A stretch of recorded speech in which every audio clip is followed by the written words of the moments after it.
Okay, I do apologize to everyone for that, but I think we are back up and running fine now. Ta-da. Okay, so Alex, do you want to try? I'm not sure. Ah.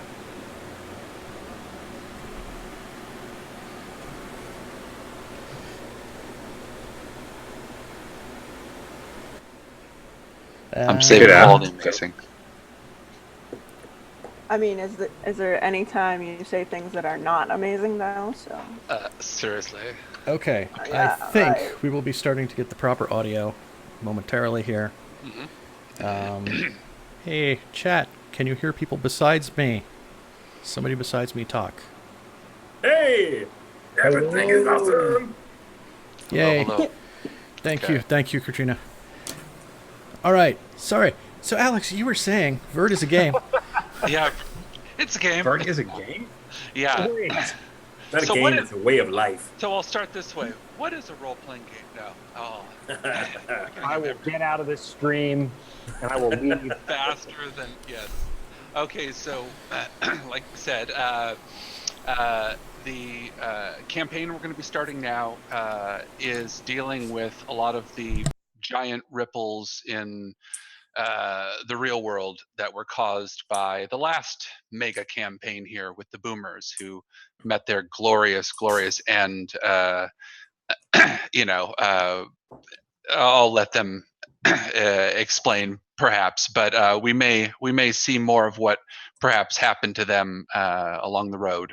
But now we're back in the real world, and we're no longer having a campaign in Manchester with thugs and absolute, gutter rat gang members. This time around, we've got a very interesting group of consultants that have been brought in. So that's kind of the premise for the campaign.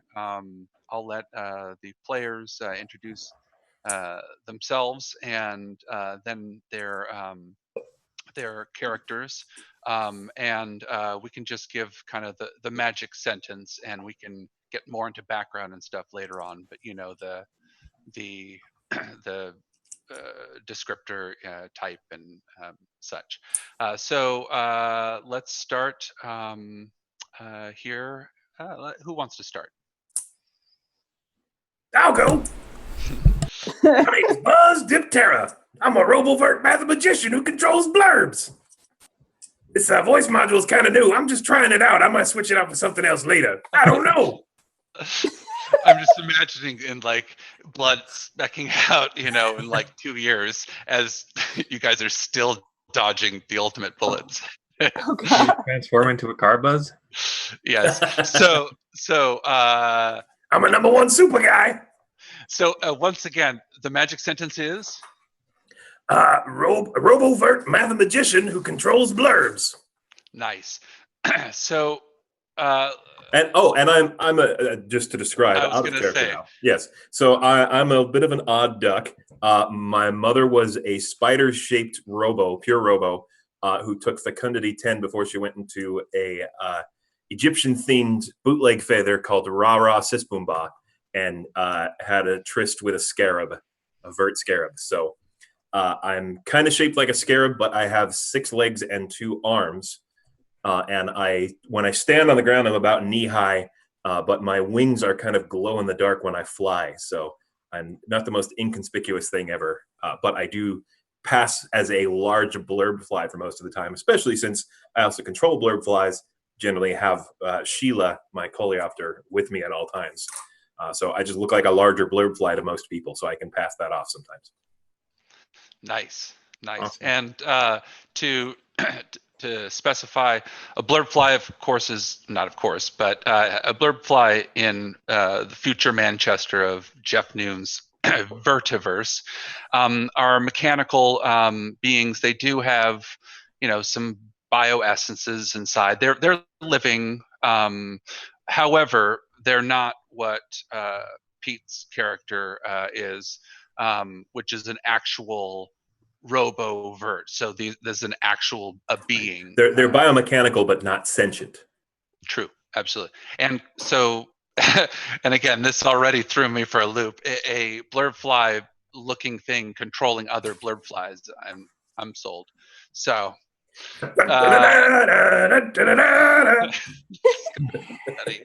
Okay. Next up is ... I'll go. Okay. My name is Winter and July. I am a Roboman Shad explorer who tracks marks. Winter often goes by Win. She is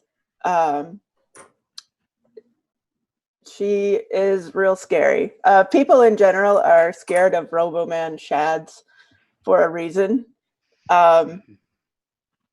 She's got a largely robotic body. Her face has like skeleton teeth, like a robotic skeleton mouth. And she's got like scars on her exposed flesh, and just like her hair is bone white. And she dresses all in black. She's a bounty hunter. Robo-Man Shad. So that's a threefer there. That's some level 3 madness there. Usually splitting it 3 ways. The circuits or synapses, things start to cross in very interesting and often explosive ways. So that's going to be fun. A threefer. Good. Yeah. All right. And next we have.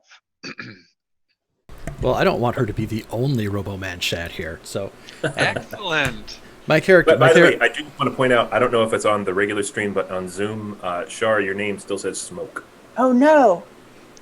I think that's just right. that's I just think in Zoom. that's only on Zoom. Yeah. Okay. Okay, good. But yeah, so my character is Angel.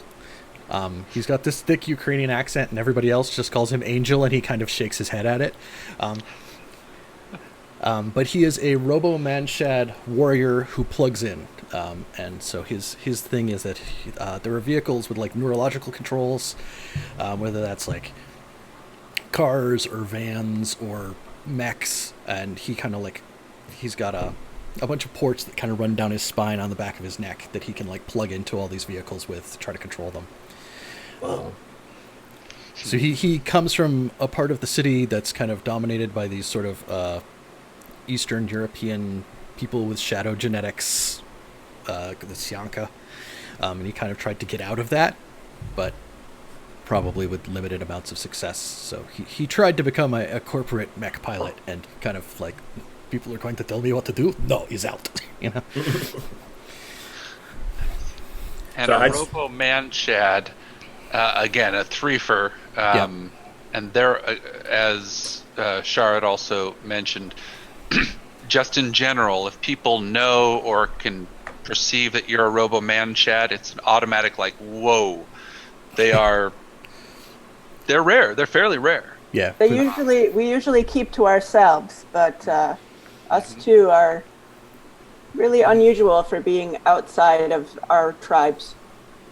I just want to point out too, Mike is playing a Ukrainian character, and I am broadcasting today from a town in Northern California called Sevastopol.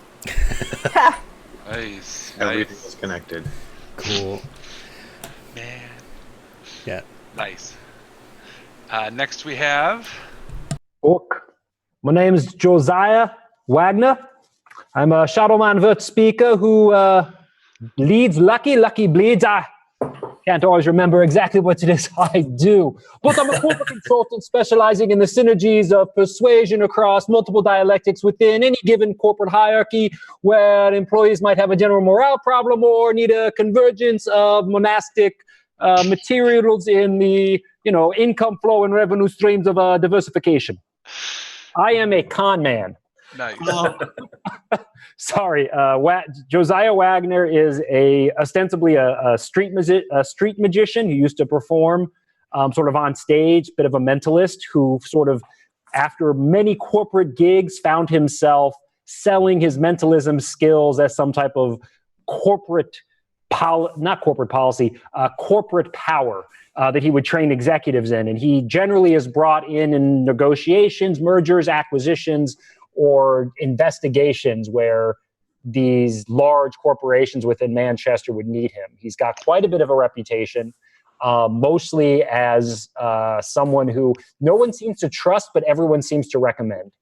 And how are you looking? Like what is? So he has a very Josiah. He's Shadow Man Vurt. So he actually has a very pervasive shadow effect, which would run his face, but he spends a lot of effort keeping it sort of back, giving him this almost cherub-like halo. And his shadow effects end up looking a bit like mutton chops that run around his face.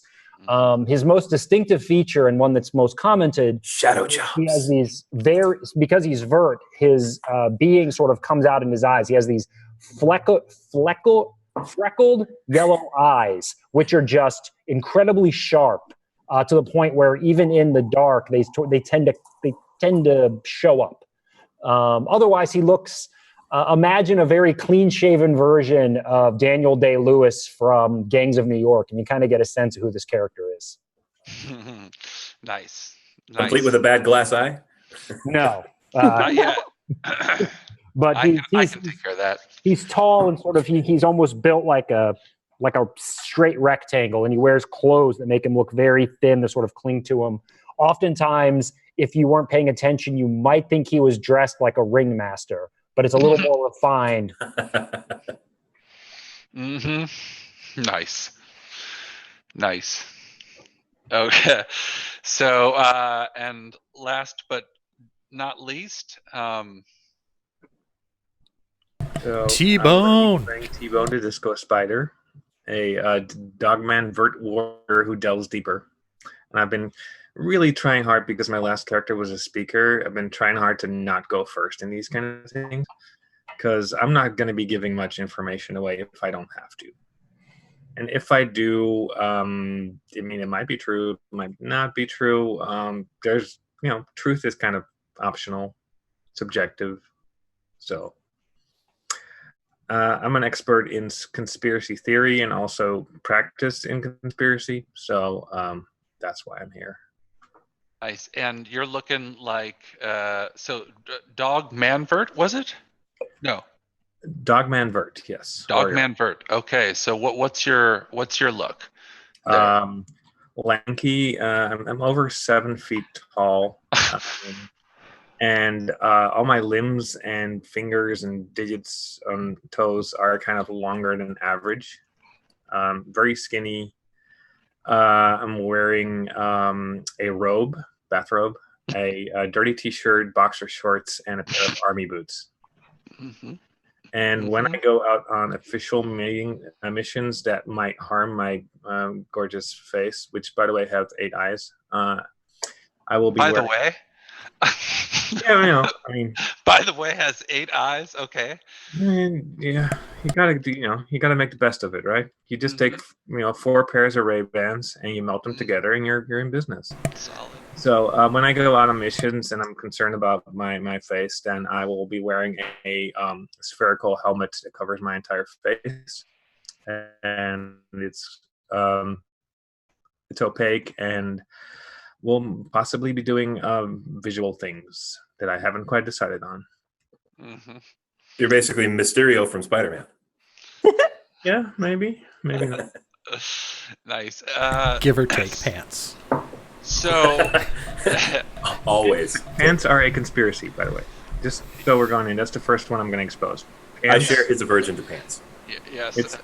It's not, they're not actually necessary. They are a conspiracy by the government to sell stupid objects. The plural part is stupid. Pants, trousers, it's all meant to mess you up. Again, clarification. This is the character, not the player. I'm wearing pants in real life. Yes, we're all wearing pants. Yes, just. I did verify earlier. I'm not, and I'm not proven otherwise. Be right back. Gotta go to the bathroom. Yeah. So this is definitely not a subtle team. We have 4 level 3 beings, and then a level 2 being who draws more attention almost than anybody else. So, What are you talking about? So this is good that you guys are a consultant team. People brought in for their specific skills for specific missions. Again, having to do with the Royal Yeoman Warders. I'll give a very basic outline of what where you guys are coming in from and what's happened. And this has everything to do with the last campaign that has just completed.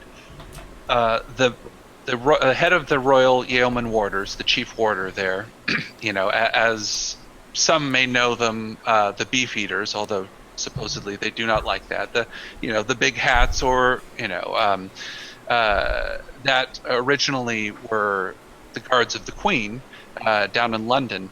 This is in future Manchester, so now we have King Jazir Malik, who has his Royal Yeoman Warders, and the head of the chief warder was named Long Distance Davis, and he was mysterious and polemic.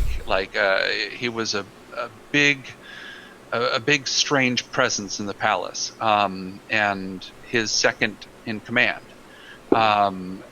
He dropped dead out of nowhere. Rumors have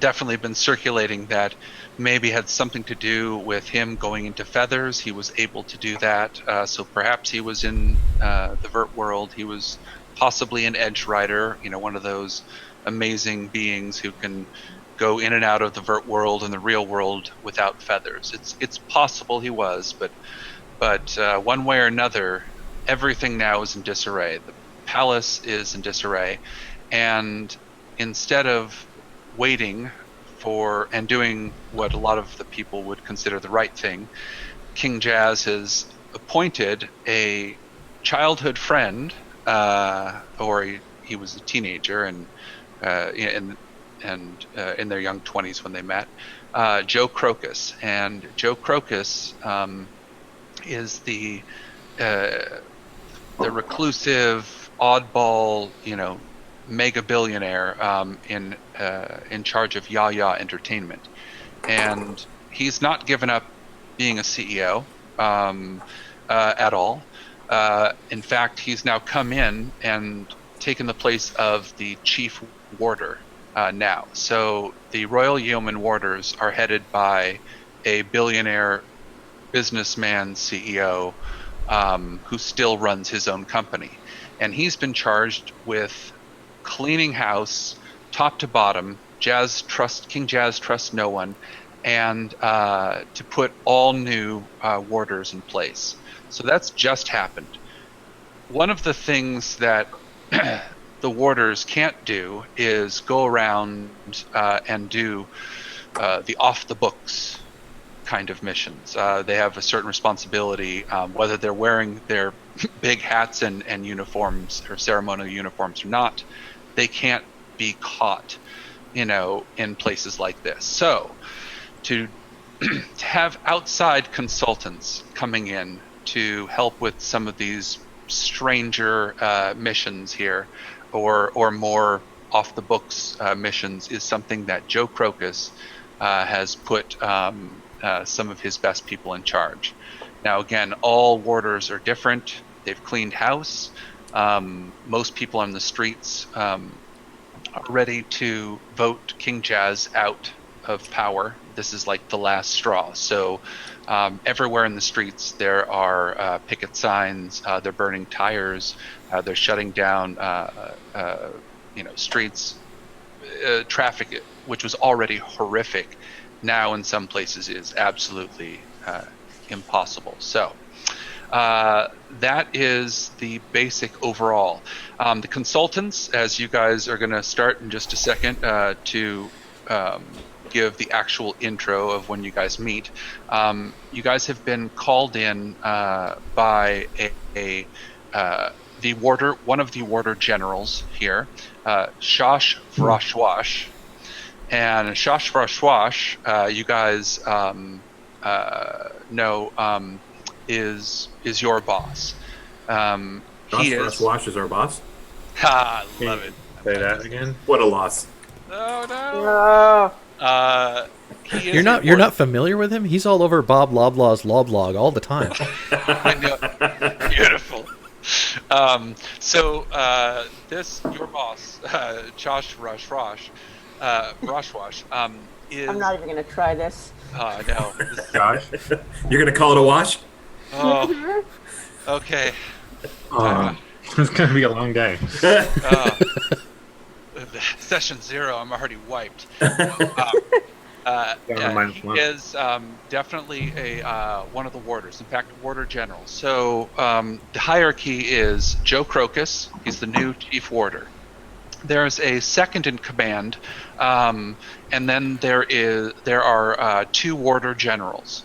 Shash Vrashwash is one of these warder generals, but he has the ability, because this is now a corporate setup, Joe Crocus is in charge, to bring in between 3 to 5 outside consultants, and he has chosen you through your own either good or bad reputations, and the meeting point where he's asked you to meet is actually a small trailer in the middle of a. I'll show it here. There it is. In the middle of a market thoroughfare. There's food stalls. It's not quite one of the traveler fairs that's set up on the banks, but there's a couple small trailers, for people that perhaps live and work in the food establishments. Now, this is right on the border of. This is in Tameside specifically, so we're in Droylsden. Had to do an off-site spot to start because center right now is full of too many protests.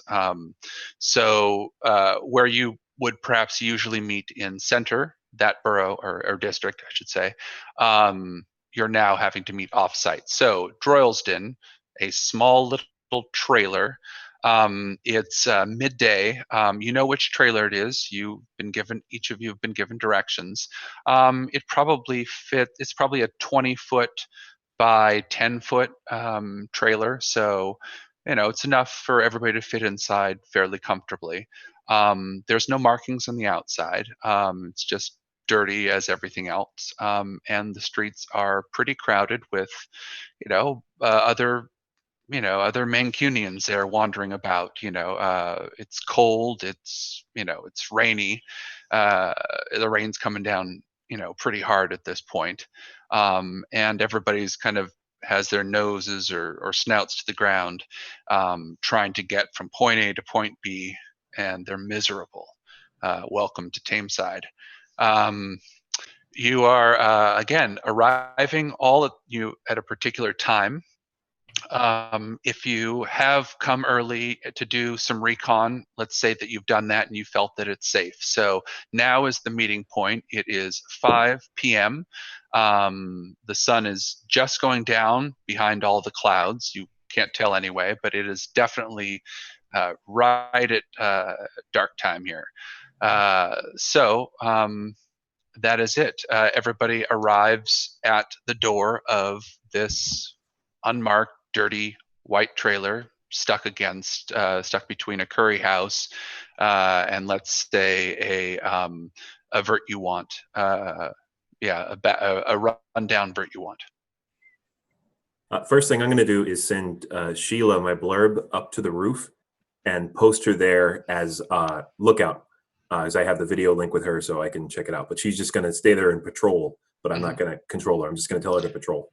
Explain to me again, or us, what does Sheila look like? Your blurb fly. Oh, she's a coleopterus. Yeah, she's a coleopterus. She looks like a scarab as well. She looks like a large beetle, but she has a camera for the front of her face. So she's just going to be crawling up on the top of the thing. She's mostly going to be crawling, not flying, because it's raining. But she's just going to be looking out and checking out because she doesn't really have anything to do with what we're doing inside. Eyes in the sky. Yep. Got it. Okay. Perfect.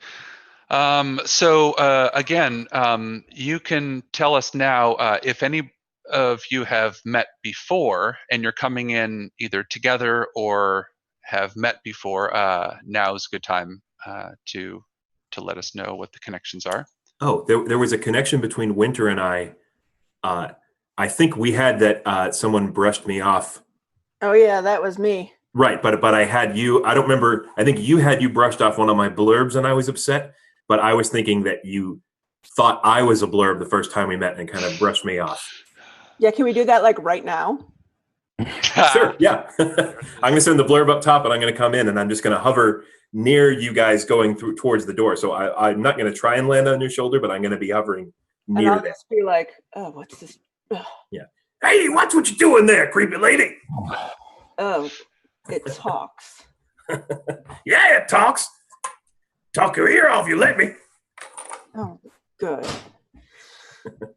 So I think Josiah would, a few things. So how Josiah would enter. One, he's going to enter in a black cab. Perfect. Despite all the traffic, like it pulls up, he steps out of the passenger side back. And all you guys see is a sort of long, extended leg with these incredibly well polished Italian style boots sort of step onto the ground. You can hear the clink of the heel as he sort of steps into frame. He's quick, like almost quickly, he's like huge smile on his face, looking around, just what's a motley group they've come with here. Hey. And he's literally, you guys watch as you barely see his hands twinkle, but he seems to reach into his coat, and in a few seconds, each of you have a business card flying towards your head. Business cards. Yeah. Nice. I mean, I think do you know anybody? Sorry, have you met any of these motley? No doubt. I have one. I recognize T-Bone, but I'm not going to address it. It's more of like his eyes flash for a second. He just sort of nods in T-Bone's direction with a little bit of a carny wink. Mm-hmm. Very small hands. Yes. I think Angel ends up like getting like that view of like him coming through the crowd, and he's getting some side eye because he dresses like there's a particular style to the part of the city that he's from. So he's got this big fur-lined parka that's like up, and it's unzipped in the front. He's wearing like these green like jumpsuit coveralls tucked into combat boots. And he's got the like little like 80s driving gloves where like the fingers are cut off. It's got the holes in the knuckles and stuff. Yeah. So he's like in this big fur-lined parka and like walking between all these people, and like just does not match what anybody else here is wearing. As he kind of like advances up to like where we're supposed to be meeting here. He probably nods in Winter's direction. That kind of like up chin nod, like acknowledging your presence. Oh yes, you I know kind of deal. I can't really move my head, so when I nod, I just kind of whole thing goes. Nice. As I see, sorry, Buzz is your name. Yes. I'm going to put on like a weird contraption with some magnifying glasses and kind of study you like you're not actually, sentient. Just kind of moving around. The one thing I forgot to add in my description, the only piece of clothing that I have is a gold medallion around the neck of an Egyptian scarab. It's a scarab with wings. Bit classy, Manchester. Yes. Yeah. Can I tap on a scarab? You tap on the scarab. Hey man, paws off the merchandise. Is that real? What do you mean real? It ain't Vurt. No, I mean like clink. Gold. Yeah. Nice. Oh, I can afford. I can't spend any money on pants. Not that I would want to. Stupid pants. Huh. I like you. First of all, pants thing, obviously, but carrying around gold is really smart because the pound could just collapse any moment with these machinations behind the scenes. It's just, Gotta pay for my pirate funeral somehow. sure. I mean, that sounds interesting too. But yeah, no, pants, gold, good move. Yeah, sorry, I thought you were not actually, sentient. It happens a lot. I actually use that to my advantage more than once or twice. You'll see. Yeah, that sounds like a great idea. We should keep in touch. You like the poser over there? Do you have a business card or Sure. Let me check. And I hand him back Jack's business card. Yeah, that's me. No, that's him over there. I'm sad to tell you that I actually know him.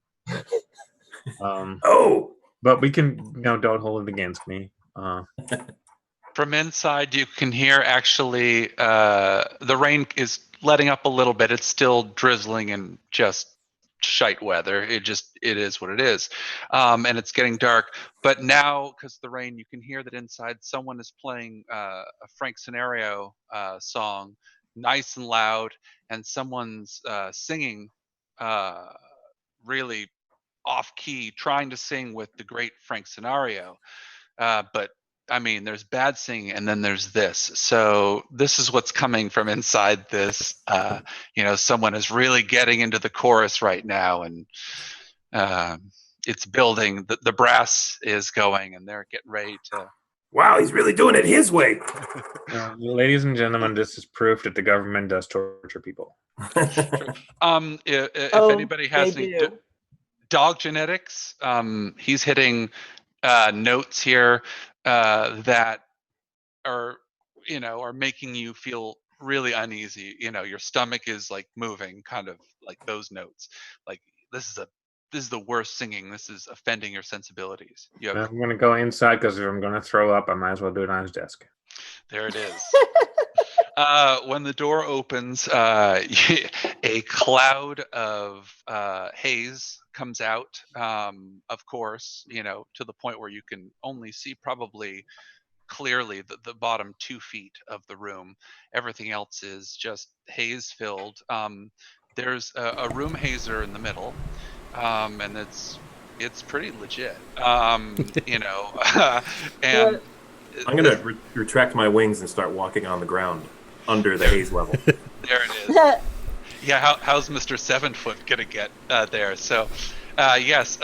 Now haze is something for if you're playing at home. It's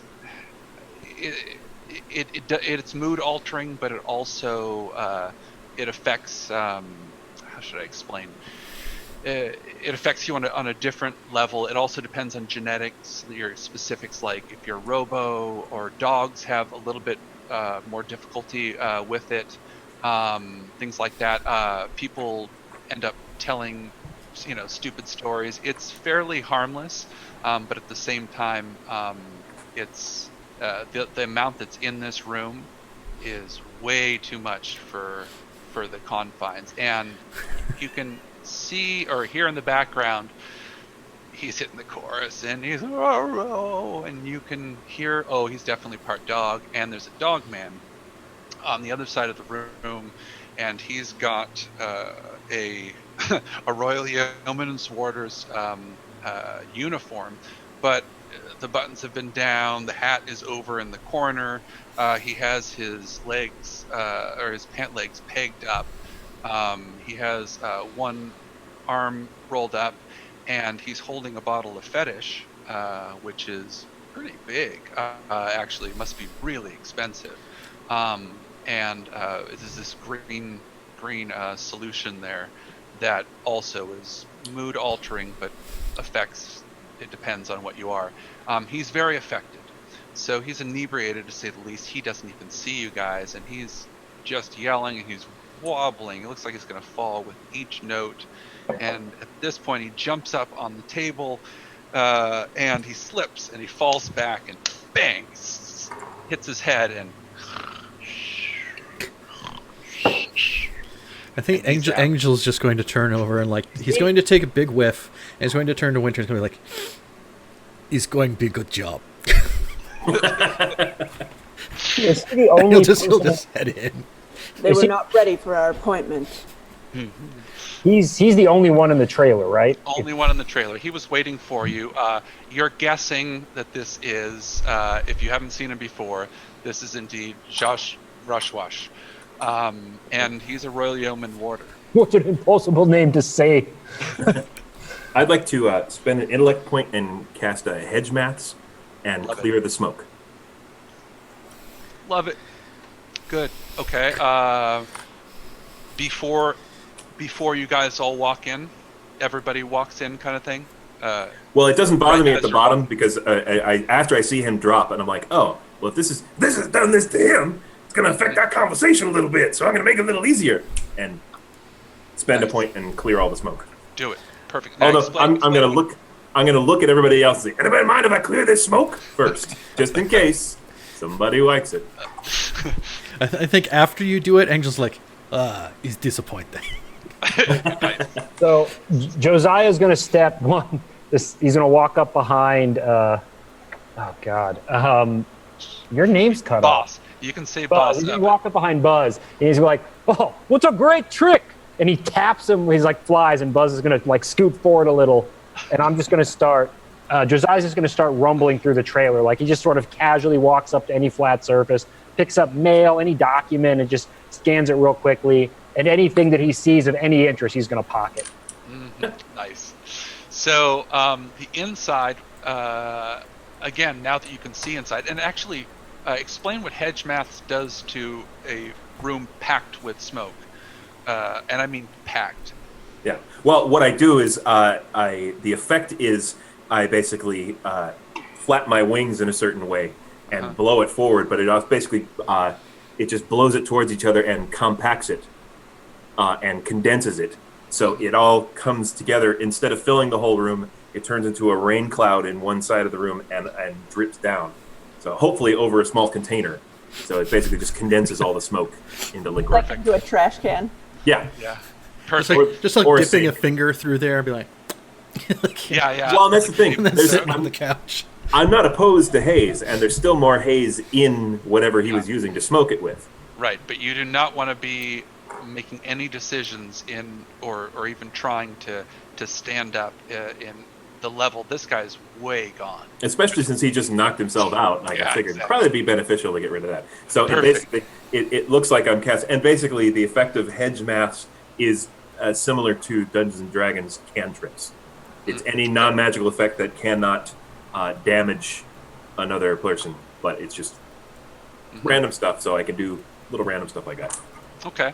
Yeah, that works again, so none of you guys are going to have to roll on this other little table I've got here. Because, again, the bottle is pouring out. In fact, almost all of it's gone at this point. It's fallen out of his hand. He's snoring, like I said. What you're finding as you're looking around, or as all of you guys are looking around, but especially if you're specifically going through... Did you say that was stuff. fetish or bliss? I'm sorry. Fetish. Okay. Yes. Green liquid that's, mind-blowing, which is, as you can see, so mind-blowing. He's drooling and snoring like a jerk. With so my little as you're proboscis, I'm going to take a tiny little taste of the spill. Why not? Yeah. Okay. Yeah. Then use the effects of. You're more than welcome. If you see, check out. Oh God, are you trying that? Well, I'm just tasting a little bit. I'm wet. I'm not enough to get a full dose. Just enough to get a taste of it. Just wet in your beak. Yeah. Madness. Just wet my proboscis.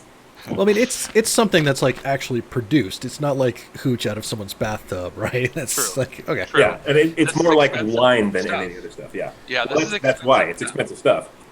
So whether your boss is Josh Roshwash, oh my God, I'm so sorry, was rich before or not, before this this job, he's spending it pretty right now. So again, he's asleep on the ground. What you're finding in this small room, or this 20 by 10 trailer, there's a whole bunch of drawers,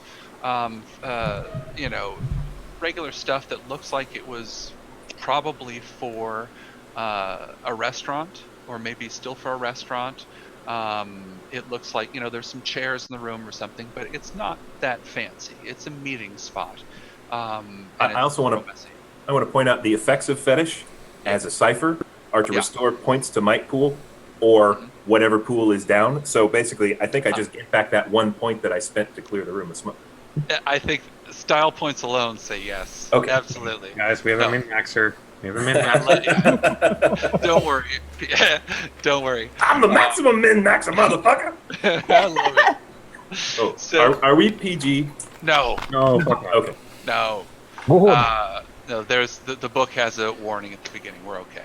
Plus, if they read the books, Jeff Noon's books. I don't want to guide anybody into that without being ready. If you are watching this stream and you are under the age of 18, please turn off your device now. Yeah, For God's sakes, go live. You're under 18, go live. skateboard. Go Get to on a your skateboard. concert. Yeah, Or go so. buy a record.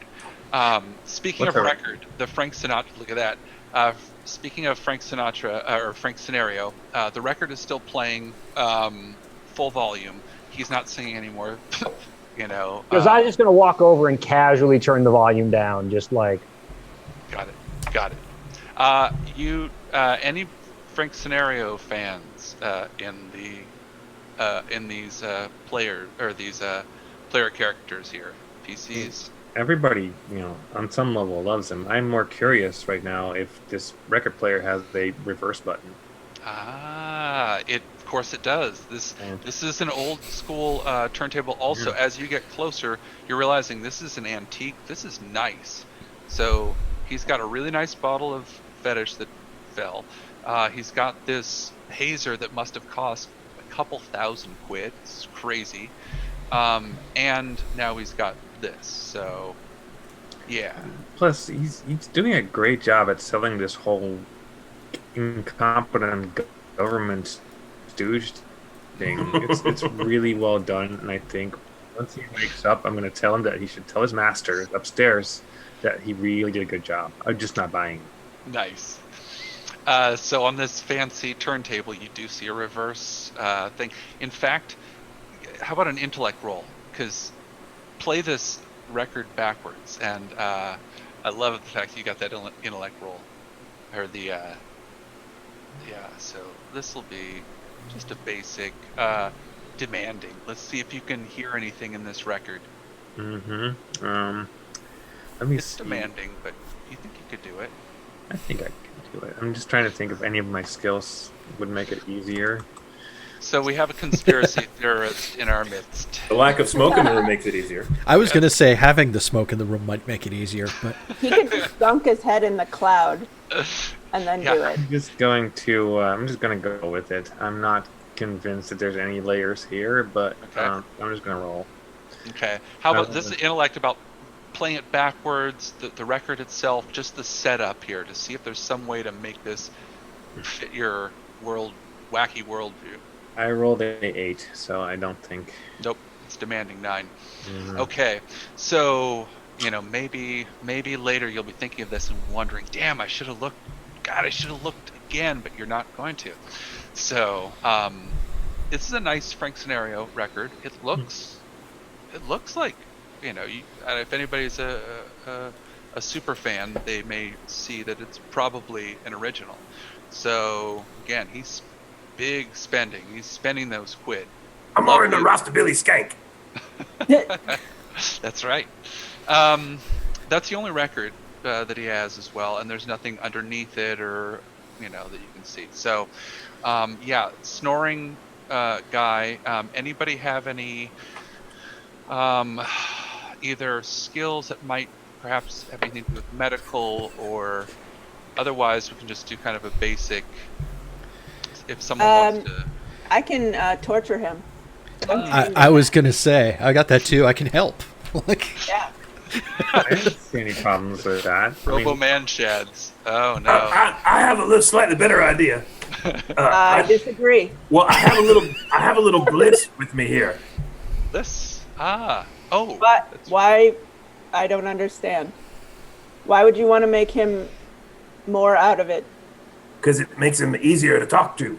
But he's Makes him easier to persuade and figure out what we're actually doing. So why don't we torture him to be awake, and then you can persuade him. Being awake is torture with you around. I mean nothing. Yes, I can. The voice of reason is an oversized blurb fly. Oh my! I'm not saying I'm going to torture him until he's awake. I'm just saying I've got an electric knife and a nice tap on the leg should jolt him up. I'm just got a problem with that. Group, again, a Robo Man Shad is. We have inabilities in pleasant social action. Oh, actually, I have some abilities in social action, but at the same time, this man basically gave up his soul when he decided to work for the government. So I don't really have strong feelings here. He is also responsible for us getting paid, right? Most definitely, and mission details. So might resent us torturing him. That's all I'm saying. I was just Buzz saying, got to get paid. I was just saying that when people fall unconscious, I know how to wake them up. Well, I got a Sharpie. You want to draw a dick on his forehead? I mean, that's all right. There is a Sharpie. I'm just saying. It happens to be there. It's called Sharpo for TM reasons. I don't know. But it's not Sharp As, and it's like another subsidiary of Vaz. Like, Oh yeah. yes. Yes, it comes in a tube, and you use the tube to draw. That's exactly what it is. Here's a GM intrusion. Are you guys ready? Uh-oh. Dun, dun, dun. I know I'm actually announcing ahead of time. Wait, so who gets the XP if you're doing the gonna dual say, infusion? This is the thing. We're going to roll for it now, just a d20 to see who gets the first one to send it out, because what you're hearing is knocking. So the first that person... makes it a group intrusion, and Yes. everybody gets an XP. Is that what it is? Yep. Sucker. Rules, lawyer. Actually, because it's someone knocking, because no one has said who's closest to the door, unless you guys want to... I do have I have an eye outside looking at the door. Okay. Okay. Oh, Okay, then then that can be a one. That'll specifically for give it to. Let's do this. Still GM intrusion, but who's closest to the door? We're still going to roll for it, but you guys are going to have an advantage to this. You'll see what's walking up right before it hits. So It wouldn't be Josiah. Josiah's walked in deep to the apartment. He's rifling through things, so he's away from the door. So I think Angel plopped down on the couch next to the guy who's passed out already. I'm standing like right over him, like. I would think conspiracy theory guy would be closest to the exit. That would just seem to make sense. Oh yeah. That's me projecting on somebody else. That's the exit that they want you to think is the exit. Of course. Are you Nice. like by the window then? Or? Yeah, and I should mention there's one door in and out, so the entrance is the exit, and there are windows with blinds. Leave. Yes, okay. So I rolled a 12 if we're rolling. okay. Yeah. Actually, let's wait because if Mr. Conspiracy, I think I was just gonna call you that. It sounds right. Let's say you're closest to the door, because whoever's closest to the door is gonna get it. What you see walk up right before, just in enough time to at least say something, is a hulking figure. The rain is still outside, but you have your eye, on the door. A hulking figure with a trench coat, all that, a fedora, looking pretty slick, all pretty big as well, all huddled up in the rain, and the hand that comes out to pound on it is fur covered. It has an opposable thumb, but it's fur covered, and you can just see how big this figure is. There's a big furry Guido at the door. Guido. Guido. Oh. Just because he's stylish, I resemble that. Yeah. Yes. He does look pretty cool, pretty like neo noir. Yes. So for the GM intrusion is this: closest to the door is going to be able to act because you can. And then again, I guess the rules say you can. You then pass out XP to somebody else. So one for you and one out into the group. So you get to choose. Rob. Oh, I didn't realize I was closest to the door. Yep. Oh, I thought you were. Oh, sorry. Yeah, I should. I'm going to choose Buzz because he does not like pants. Yeah. The No Pants Brothers. Nice. Okay, so you guys. Okay, so the closest to the door is you. By the way. know. Yeah. Did we start with any XP? Yeah. Everybody starts with, let's say, 2. Okay. That's with this many people. 2 is good. It never hurts to ask that because you always get. Yeah, you're absolutely right. Yeah, and we're gonna keep closer track this time because the idea of As using players, we need to advocate for ourselves. True, but this time also instead of leveling up, like instead of so many of the missions having a specific XP to go towards, this time spending XP is going to be the same XP that you're going to use to level up and get your new stuff. So it's going to hurt more this time, but I'll be doling it out a lot more. So that's what I'm trying to do on this one. I'm closest to the door. Are you? Love it. Of course. Everyone starts running towards the door. Pardon me. Hey, watch out, you big lummoxes! You can tell that this pounding is so hard on the door that the next like 1 or 2 knocks is going to break down this flimsy door entirely. You can do something about it. So by accepting the XP, you're doing something about it instead of. Yes, you scary Ukrainian man. Why don't you get the door, please? And he sort of, Zaya's going to like back into the trailer away. Like if the door's in the front, he's trying to get to the side of it. I raise my hand to Josiah and I say, "You over there, con man. Your name is now Shosh. Talk to this visitor." Nice. If you want to open the door, do you want to open the door? Do you want to knock back like something with? You have a chance to not let him break down the door, and that's your. I'm gonna nudge Josiah that way and have him open the door. Oh, it's okay, really so me. Someone's gonna get it. No, I'm hardly one. No, would you, T-Bone? Would you please? And you just like T-Bone's pushing him at this point, and Josiah's like to the point. At this point, I'm like in front of the door.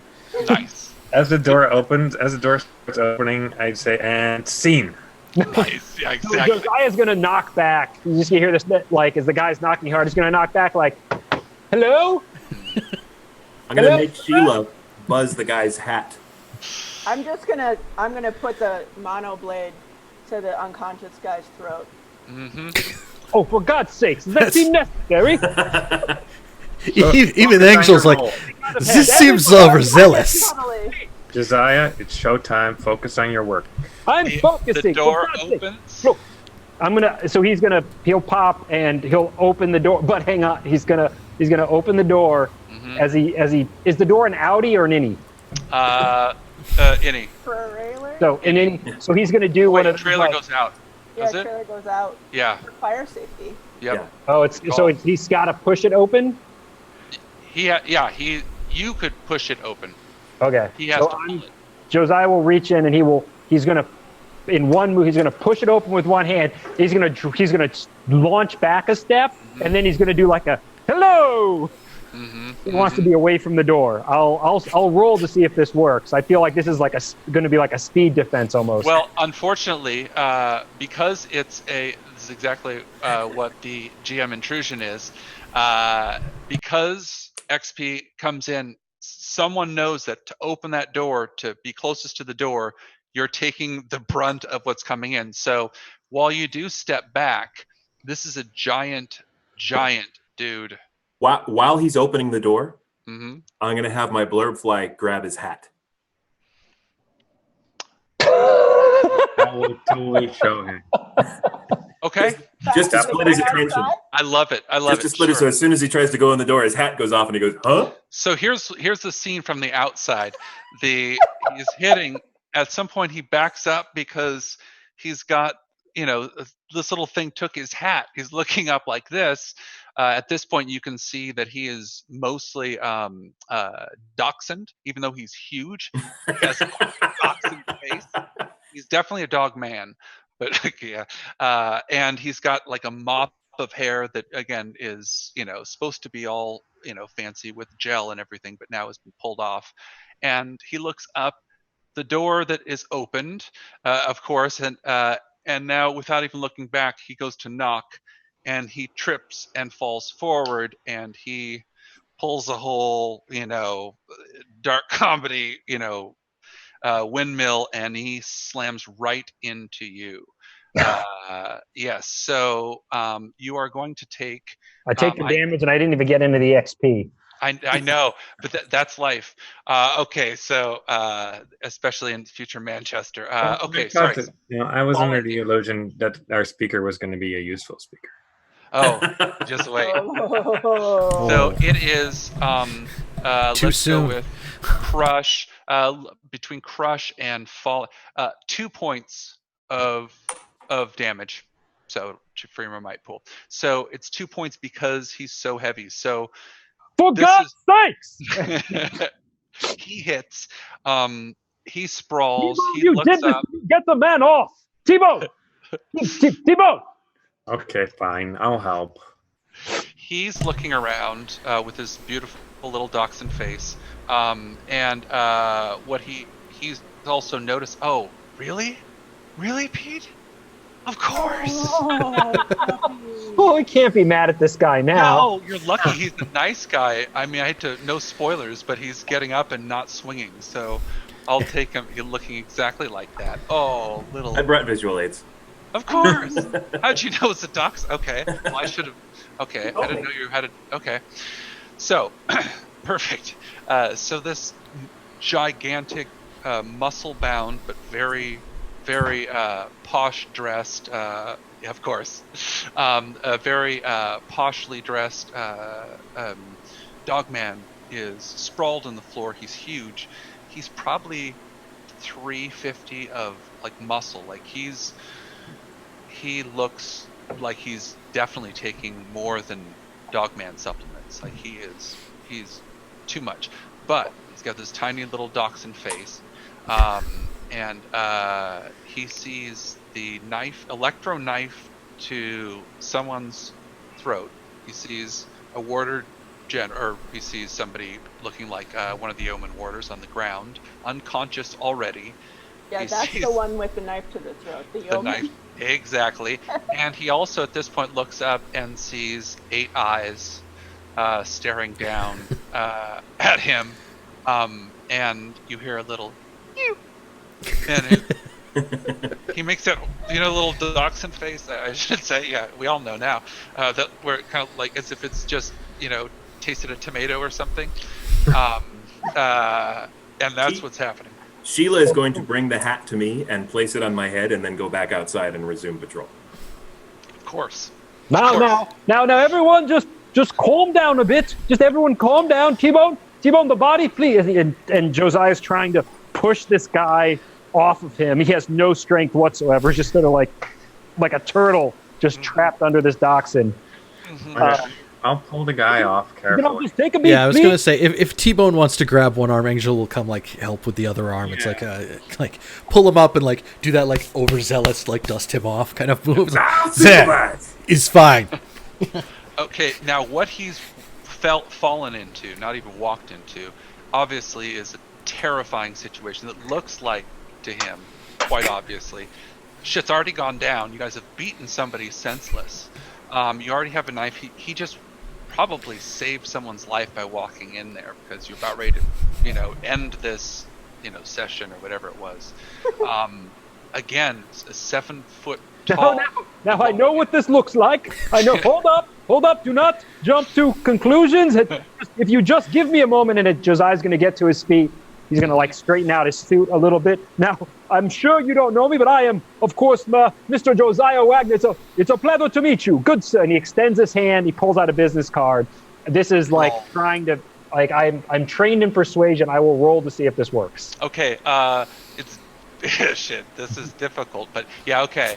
Now, I should mention again, XP is a little more valuable these days, but you can use effort if you like. But At this yeah. point, reading the situation, he does Actually, not seem I'm to gonna- be like Josiah- a threat. I will remove the knife from Joe- the throat and put to it help. along with my hand in my pocket to So- assist. Josiah's I'm gonna use my enthrall ability, so that I just start talking, and it's Okay. memorizing. It's a free action for me. Okay. So Do you have an edge in I have. that? It's one intellect point. I've got one edge, and my edge is an intellect. So Okay. free. Okay. Just like obviously, this looks very confusing. I can understand why you would think that, but I can assure you that we were merely trying to give that nice man a shave, weren't we? If he woke up, he would appreciate the good, clean shave that my compatriot was about to give him. No, nothing here has happened. Of course. Now, you wouldn't know us, but we are consultants brought in aboard. And who are you, good sir? Who are you? Please tell me your name. You look like a fine young gentleman indeed. He This is starts just rambling. Yep, he's like he keeps trying to talk. At that point, Shave and a haircut, 2 bits. he's laser focused on trying to figure out. Again, you're giving him information, and some of it sounds like information that's pertinent, but a lot of it isn't. So A lot of it is focused. not. Yeah, so he's like, oh, he's trying. Now I know what it looks like. I've spent much time in, I don't know if you know the swamps of Alabama, but I spent some time down there. And this will be a very similar situation. If you've ever seen the great Gatsby show of Morgan and Colin, they were fantastic performers. You might understand them. They were on some feathers you may have participated in. Now, sir, good sir, I can assure you here that this is a calm situation, much like that great feather, which have you ever been in a feather, sir? I'm sure you've been in a feather one or two, sir. Please. Honk, honk, honk. There's someone honking outside at this point. And he's still on you. Don't worry. He's focused, but at this time, there's honking, agitated, frustrated. It's not just like someone trying to get around something. Someone's parked outside and honking to try and get someone's attention. Now, again, remember the door. It was raining. The door opened up. He fell in, and the door, at least mostly swung shut. So up until this point, from the outside, it doesn't look like there's anything too crazy going on other than a little hat business. But again, yes. Can I see who is honking through Sheila? Yes, you can see that there is a black cab waiting outside as well. There is behind it. There's a Ford Comet that's parked. There's someone in the Ford Comet, and this is not a great car at all. Doesn't quite match Mr. Fancy, who just walked in, or fell in, I should say. But the car across the way is a van. It's a converted Vurt You Want truck. It's like an ice cream truck that goes around, and it plays covers of Joy Division covers, in. It's doing like the jingle version of Somewhere Over the Rainbow or something. Definitely, Yeah, it's definitely, but more like what Roll the Old Chariot Along, or like these old sea shanties and stuff. It's terrific. With a way, hey, blow the man down. And it, you can still see that it had the Vurt You Want logo on it with the feather, but it's been painted over. So this is a repurposed Vurt You Want. This is the vehicle that's honking. Again, it's raining. So it's a little hard to see from the perch where you're out at the door. But so there's people in all three of those cars. Everything else is just people wandering or cars passing. But those are the three cars outside. Someone waiting, a black cab driver waiting in a black cab, a Ford Comet with somebody waiting there. You can't see unless you get closer. And then across the street, a repurposed, think of it as an ice cream truck, but a Vurt You Want truck, honking furiously with a driver. You can't see once you get closer. Tell me, sir, did you bring a cab with you? Is it a cab outside over here? Are they waiting for you? Do you have someone waiting for you? A party? Is that your wife, perhaps? Do you have children? I've never had children myself, of course, but I can appreciate men that do. Hey, Sheila, don't check out the drivers. Yeah, again, as Sheila is going to go take a closer look, let's say that she's sending over. This is the point where the dachshund finally, you've stopped and you actually asked him a question. It looks like he's like, no. And again, You don't have children. Oh, why didn't you have children, good sir? Children are a gift. A gift, good sir. A gift. The swamps? What happened with the swamps? You lost me in the swamps. Yes. At this point, I take out my knife again and I just start shaving this guy. Nice. Angel is just going to start to get up and like.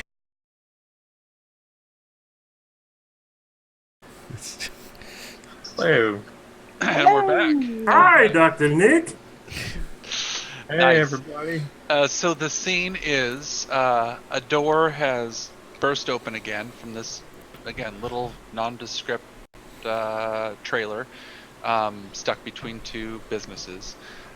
Heading out of this door, is a Robo Man Chad who is not to be fucked with there at all.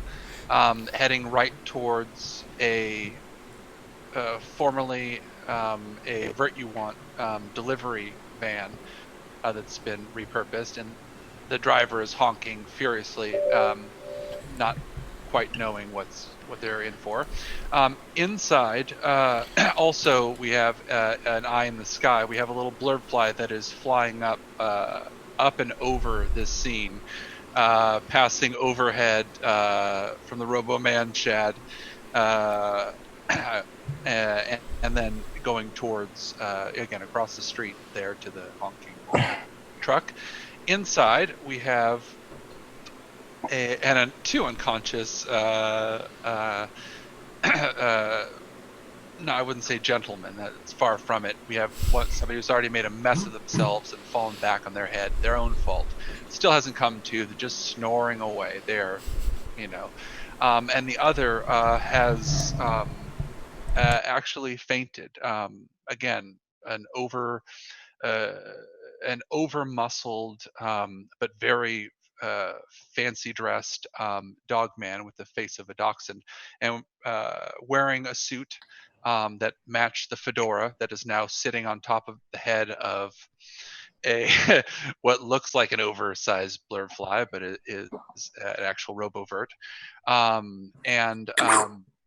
Exactly. He's being shaved. He's being expertly shaved with an electro knife by a Robo Man Chad as well, who is, again, this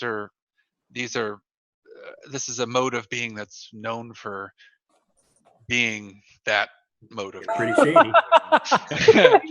People known for being people who are known. To yes, most Yeah. definitely. So In places where I'm known, I'm actually known quite well. That was some high-end sentencing right there. you like that? Okay. So before we go to this, this dog man waking up to this absolutely horrific scene, and again, 8 eyes blinking down as well. Someone, and another one still kind of looking around to see what they can stick in their pockets. It's one of these. But outside, we have the blurb fly now has gotten close enough to see that the driver of the repurposed van, we'll just call it the white van. Again, imagine an ice cream truck. This driver also is dressed nicely. They don't have a hat on, but they're also they have a vest, nice dress shirt, a tie that's up, and they're just slamming on the horn. And also, from the look of it, probably Dog Man. You can't tell because it's still outside and the rain is still pelting against the window. There's cars, whizzing by. Traffic isn't too bad in this edge of Droylsden here, this part of Tameside. So this driver is not realizing at all that someone is just barreling towards them at all. They're just angrily hitting the horn. So that's what you see. Now, let's go to outside. You're certainly able to dodge the traffic going back and forth, and perfectly. You hear the horn. The horn is just going wild, and that's it. As you've noticed, as you've passed, there is a driver of the black cab that also sees you, and then there's again the Ford Comet has a driver there as well, and they're watching you as well, but you don't care. So no, the cab gets like that as I go by, like wait exactly, and just later beeline to the van.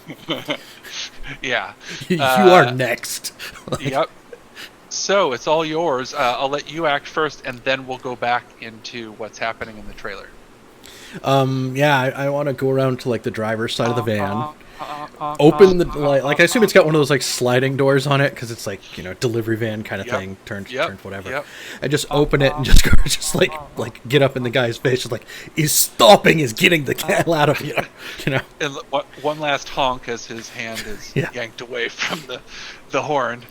Is done. Is time. Leave. Go. Let's do a roll. Persuasion or intimidate or something along those lines. Let's see. I vote intimidate. If you got, I was gonna say I actually might need to double check this because I have it written down as an inability in all social interactions, and I'm not sure if that's actually all or just pleasant. It's pleasant. Okay. You should be trained in intimidation, threats, or inflicting. Oh yes, good point. That is the line above. All right. Yes. So I'm going to threaten this guy's life to shut up and get his van the hell out of here. Okay. Now, as you're grabbing him by the lapels, or however how are you? He's got a him? tie. That's convenient. Of course. Right. That's absolutely. Right there. Yeah. It is pure silk. Okay. And this guy is again. In his face, he does look like a dog man, but he's more maybe part terrier, but mostly human. So, a lot of, whiskers coming out the top. His ears are actually elongated and furry. And as he's trying to talk to you, his tongue is just flapping and he's drooling everywhere, all over. Well, he's got a guy in a half unbuttoned jumpsuit with a tank top underneath and a bunch of gothic black letters across his chest and a necklace. Who's grab this convenient thing around your throat. He's get out. So let's see what the roll is then. I'll spend effort on it. Hey, what the hell? Good. Nice. Challenging down to difficult. Survey says 10. 12 or above. 10. Okay. So. 12 or above. So here's what he does. This is the point where he stands all the way up, and you realize at this point he kind of stretches his back. And now he stands even farther up. At this point, now you're looking up. You're still holding the tie, and you're realizing, holy shit, this guy, this is a really big dog man. And you probably realize why he's driving in an ice cream truck. There's more space. He's not fitting in a normal car. And at this point, he looks at you, and he says, "You got a problem?" And he grabs his tie back like this, and now we are in combat. Grab his nuts and tell him Bob Barker says hello. Yeah, he's insanely huge. Again, he's out and he's ready to fight, and he puts up his fists like this, like he's done it 10,000 times. And there's only one problem with that, of course, and that's he brought his fists to an electric knife fight. Nice. Yeah, the consultants are not to be fucked with. Yes. Okay, so yes, he's going for. We're having a fight. That's exactly what's happening. So he is at. We're going to fight. We're going to fight. We're going to fight. We're going to fight. Okay. Okay, Robo. Okay. There we go. Okay. He also, again, as he's talking to you, you can see that he's got his canines on both top and bottom are bigger than normal because that's part of the dog man coming out. But they've been, at first you're like steel, but no, knowing him, it's probably sterling silver, the fanciest, or maybe platinum. But he's got not necessarily a full grill, but his incisors is ready to go. Also, as his fists are up like this, you can see scars all over his knuckles. Again, he's done this 10,000 times. He is an absolute thug, wearing fancy stuff. Again, not that you could tell from my accent, but Manchak's, a local. He's standing in front of the old night vet. You won't. But yeah, that's he's looking down at you. At this point, he's got his fists up, and we're fighting. Cut his knees off. Can anyone in the trailer see this happening, or are we still? A door is wide open, and the blurb fly is up. Yes, you guys are all. Yes. Let's say. I'm gonna wait till the first punch is thrown, and then I'll react. Yeah, I was gonna say the minute the first punch is thrown is when everybody else inside can react if they want. But this is already happening outside. Okay. The intimidation it was close, just didn't quite work. You didn't realize he was. And again, over muscled as well. These are roid dogs or dog men. They're just little children mentally, so it's fine. Yeah. Well, yeah. Again, he looks kind of like a terrier, but he's fancy. Certainly fancy looking. Why are they in a repurposed Vurt Yuan truck at this point? And by the way, it looks just as they were. This is where the other guy came out from. It's pretty clear to everybody at this point. But he was waiting for his buddy who's inside being shaved. Oh my god! He's gonna wake up and piddle. Nice. Okay. So let's fight. I'm going. Okay. So you roll to dodge this first one. He's going to. Let's see. Okay. So you roll to dodge. Okay. Based off his. Got it. Okay. This first thing he's doing is he's going for a good old punch. He's trying to pop you in the face. More of a down pop for him. Okay. Okay. So I will spend a level of effort. Good. I've got. Okay, so I will spend a level of effort on speed. I'm trained in speed defense. Okay. So it'll bring it down another step. Good. Okay. So 6 or above. Oh. Okay. 6 or above. Oh, 6. Just nailed. Excellent. No. Okay. You tell me how you dodge. Oh, I think that comes real close. Like he knocks the parka back and Nice. just It's upset. on now. Says something like rude about dogs in Ukrainian. Yes. And then Yeah, then does lay into him with only mistake is brought fists to knife fight. Nice. Excellent. Okay. That was him. You're up. We'll do the trade back, and then we'll go back to the trailer. Okay. So what you doing? Yeah. I think I kind of shake the sleeve of the parka upwards so that it's kind of pulled back a little bit while I'm holding the electric knife, and it's got a little magnet in the cable off the end of it that kind of blink. Nice. Plug it in. Plug it and in. just take a swing at him. Do it. Okay. So roll for that. I don't think I have anything that really messes with that, and I don't really want to spend another level of effort right now, so I'll just do it raw. Real close quarters, and he just jabbed at you. So yeah, I think I end up missing. I got a 5. 6. Yeah. A 5. Yeah. So it's now 2 passes. He does the same thing, and now you guys are both looking at each other, and now it's going to be the fight inside. All right. Before we go back inside, Yeah. I just want Sheila to take a look at the comet driver. Okay. So Sheila's going to turn around. The blurred fly is going to turn around and get a closer look. So that'll be what's happening as in the meantime. So what she can see is the person in the comet driver is somebody who's wearing a tank top, grease stains covered. They have a burger in their hand. They actually have a finger in their nose at the same time. Maybe a Robo-Man. Can't quite tell. There's too much like grease and junk everywhere, and it's just watching, just watching back and forth. No threat. So that's who was in the comment. Okay, inside. You guys are aware. Actually, with the door open and blurred fly, you guys are aware what's happening. So, what's happening?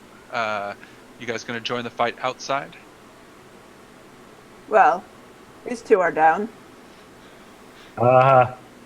So Josiah, if he's going to peek around the docks and he's going to see the fist thrown. He's like, "Oh, good God, this whole thing's going tits up," and he's going to dash. I want to dash to wherever the fight is. Okay, it'll take one round for everybody to get across. So to get to the fight is one, unless Yeah, you I'm dashing. Right. Like I kind of said to. It's like, "Sorry, good sir, one moment," and push the dachshund aside and just dash. I'm gonna calmly walk out after him.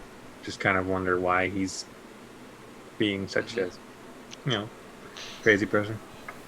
Nice. Okay. And I'll pull up as I'm walking. I'll pull my staff from the back of my whatchamacallit,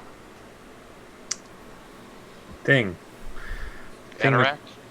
Clothing thing. I can't remember. Trench coat.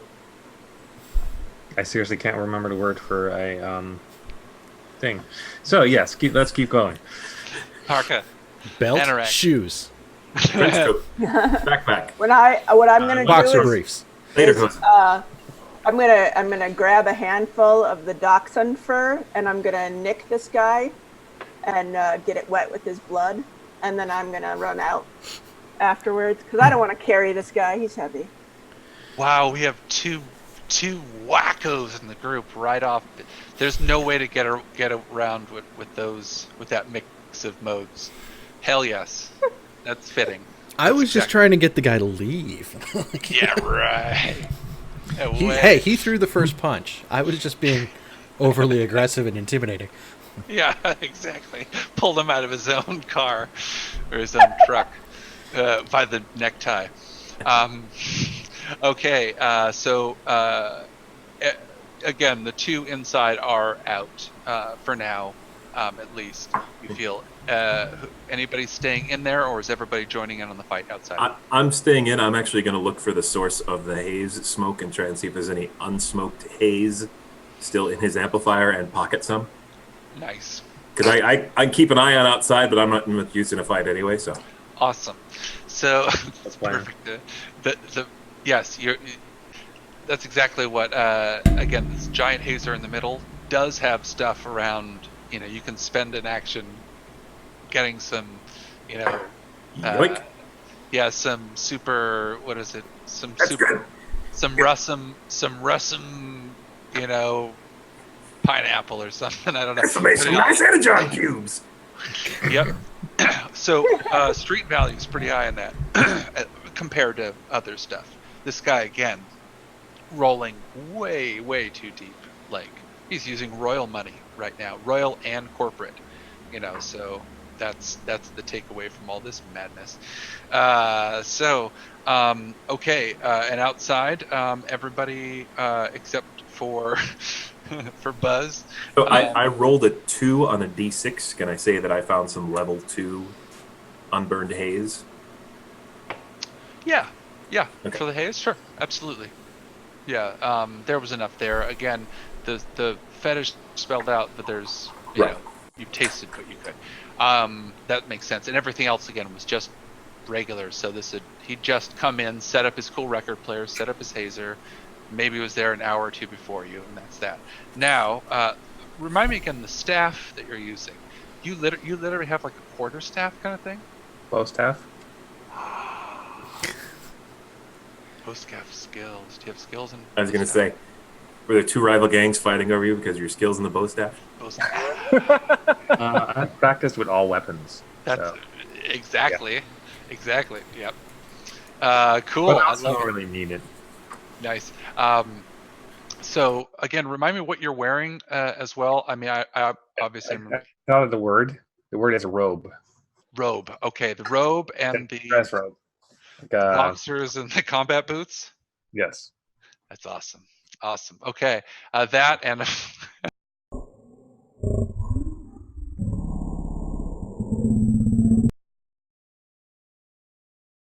And what's his face from Transmetropolitan? Jerusalem. Spider. Jerusalem. Spider Jerusalem. Yeah. Personality. Yes. Whoa. Oh, that's very fitting. Okay, cool. And 8 eyes. Okay, good.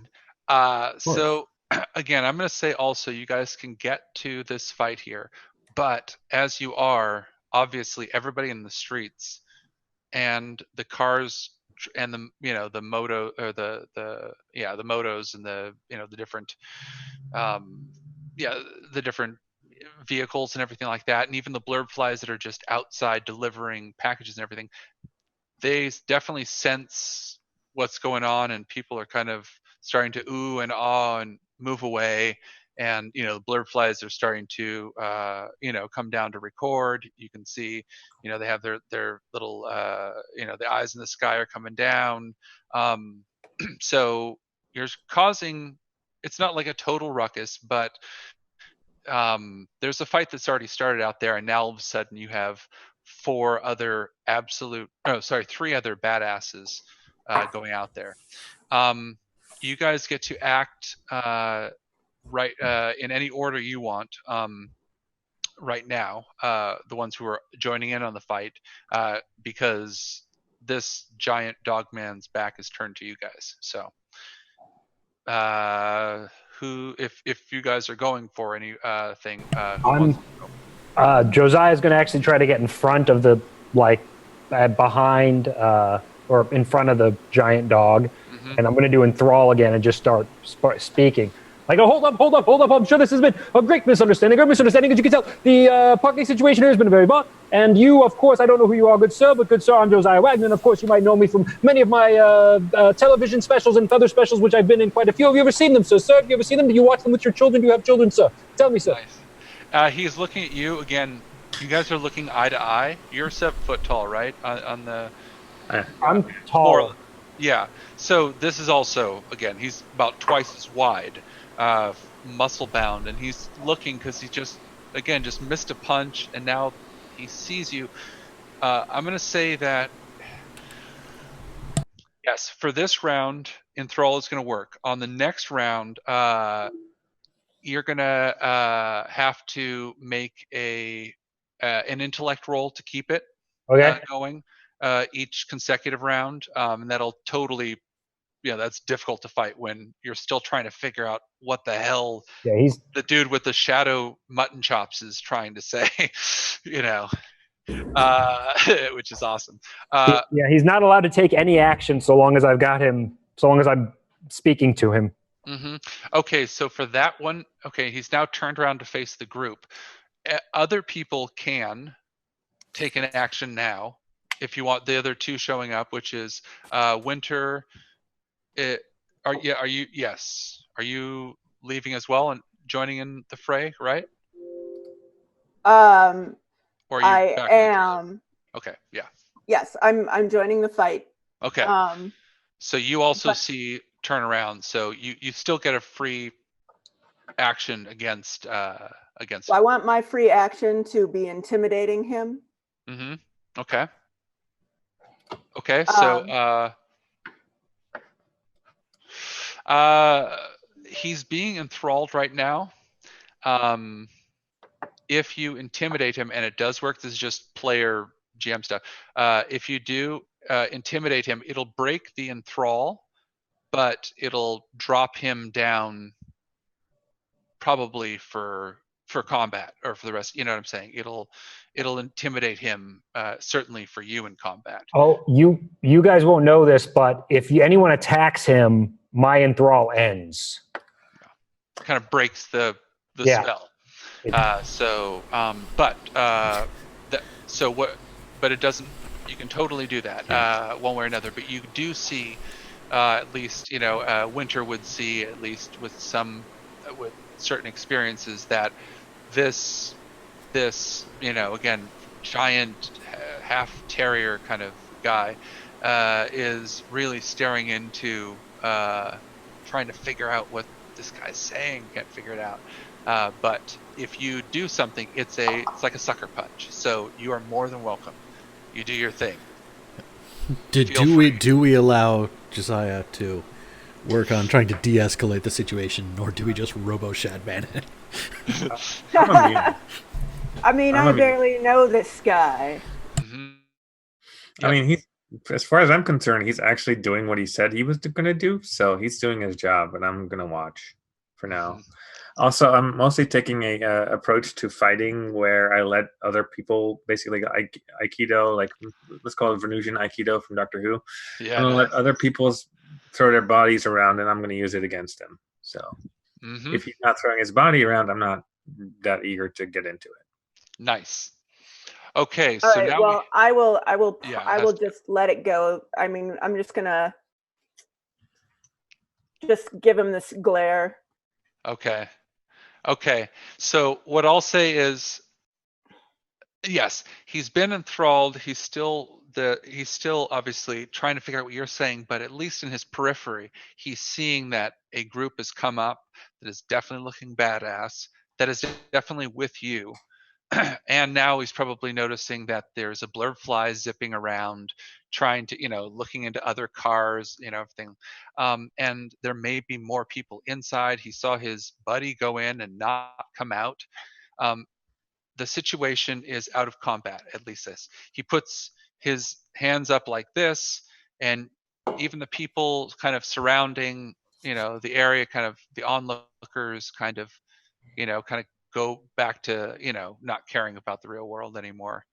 And again, it's still raining, and he's looking around like this. And sir, is that your compatriot inside? Or is he with you? And Josiah Wagner, he pulls out a business card and tries to give it to the guy. As he's trying to look at it, he says, "Yeah, nothing but no violence intended. Nothing but a corporate consultant here on a bit of a business meeting, which I think you unintentionally have stepped into. But please come inside. All are welcome. Please come inside." He just starts shuffling right in this door. I'm going to start slowing my speech to be normal. Out of enthrall. While this is happening, and before they come inside, I tie the dachshund's shoelaces together. Sure. Absolutely. As you're finishing tying it up, you can see the dog. He's kind of starting to come to, but yes, no problem there. Perfect. Okay. So now that it's out of combat, and again, he has the card. He puts his hand down. He's still holding the card. He's again in a little bit of shock, and he's still kind of. And then he says, "How's Roy? How's Roy? How's Roy? Does Roy have a home? Does anyone know if Roy has a home? What have you done with Roy? What have you done with Roy? Is Roy your friend? Is Roy your friend, sir? What have you done with Roy?" Roy's he's fine. He's inside. Nothing's wrong with Roy. He's meeting with one of my friends just inside that door. Please, I can show you. No harm has befouled him. He did trip when he walked inside, but I can assure you that was not because of anything we did. Your friend is just a little clumsy. I'm sure you know. He has tears in his eyes. He can actually see. He's kind of shaky. He loves Roy. I mean, they're mates. So Roy is fine. No harm has befouled Roy. A 7-foot-tall dog man with steel canines and, giant scarred knuckles is shaking because Roy. So he pushes past everybody and he runs, sloppy yelling, "Roy, Roy!" and Roy, runs in, and let's go get Roy. Come on, everyone, let's go see Roy. Roy is inside, but he's going to be angry, and we're going to be subject to Roy Rage. There we go. Oh, no. He did it, not me. Why Not would me. you do this to me? Not me. Okay, so this is the perfect little bow here. Okay, he sees, he goes in, he slides on his knees, he reaches over to Roy, and again this giant, and he puts his hands over his friend's or his friend's body protectively, even though his friend is kind of coming to protect him from you guys, and he's saying, "Roy, Roy," and Roy's kind of trying to get up like this, and and he's trying to point at you guys coming in, and he can't quite figure out what's going on, and then snoring warden general, or one of the warden generals, which is and he's still snoring and just drooling, happy as can be. He has half a smile, lying down right next to Roy. So when the terrier comes in, Yeah. I immediately take to wing, Yeah. and kind of get a blank expression on my face and go, "Eat more Whoopie burgers! Eat more Whoopie burgers! Nice. Eat more Whoopie burgers!" Nice. Nice. You are now indistinguishable from just a regular old blurb fly, just about their capitalistic business. That's wonderful. with a gold medallion and a fedora. Yeah, well, maybe it's a new marketing gig. Fedora, quick. Yeah. Yes. So yes. So he's Roy is coming to. At this point, there's no problem outside. The danger is past, and he's looking over, and he says, the terrier looks up, and he says, "Deliveries. We're making deliveries." Oh, and what are you delivering? Pizza? Can you use some pizza? Anyone here hungry? Has everyone eaten? I can He eat. says, "You guys can check the car." And now he's shaking right now because he's of course. so worried What about of- Roy. Oh, poor Roy. And Until Roy looks is at him and says, "Do you Yeah. need a shave?" Angel can As check his the friend. Angel can check the car. Angel, you want to just be sure? And we believe you, of course we believe you.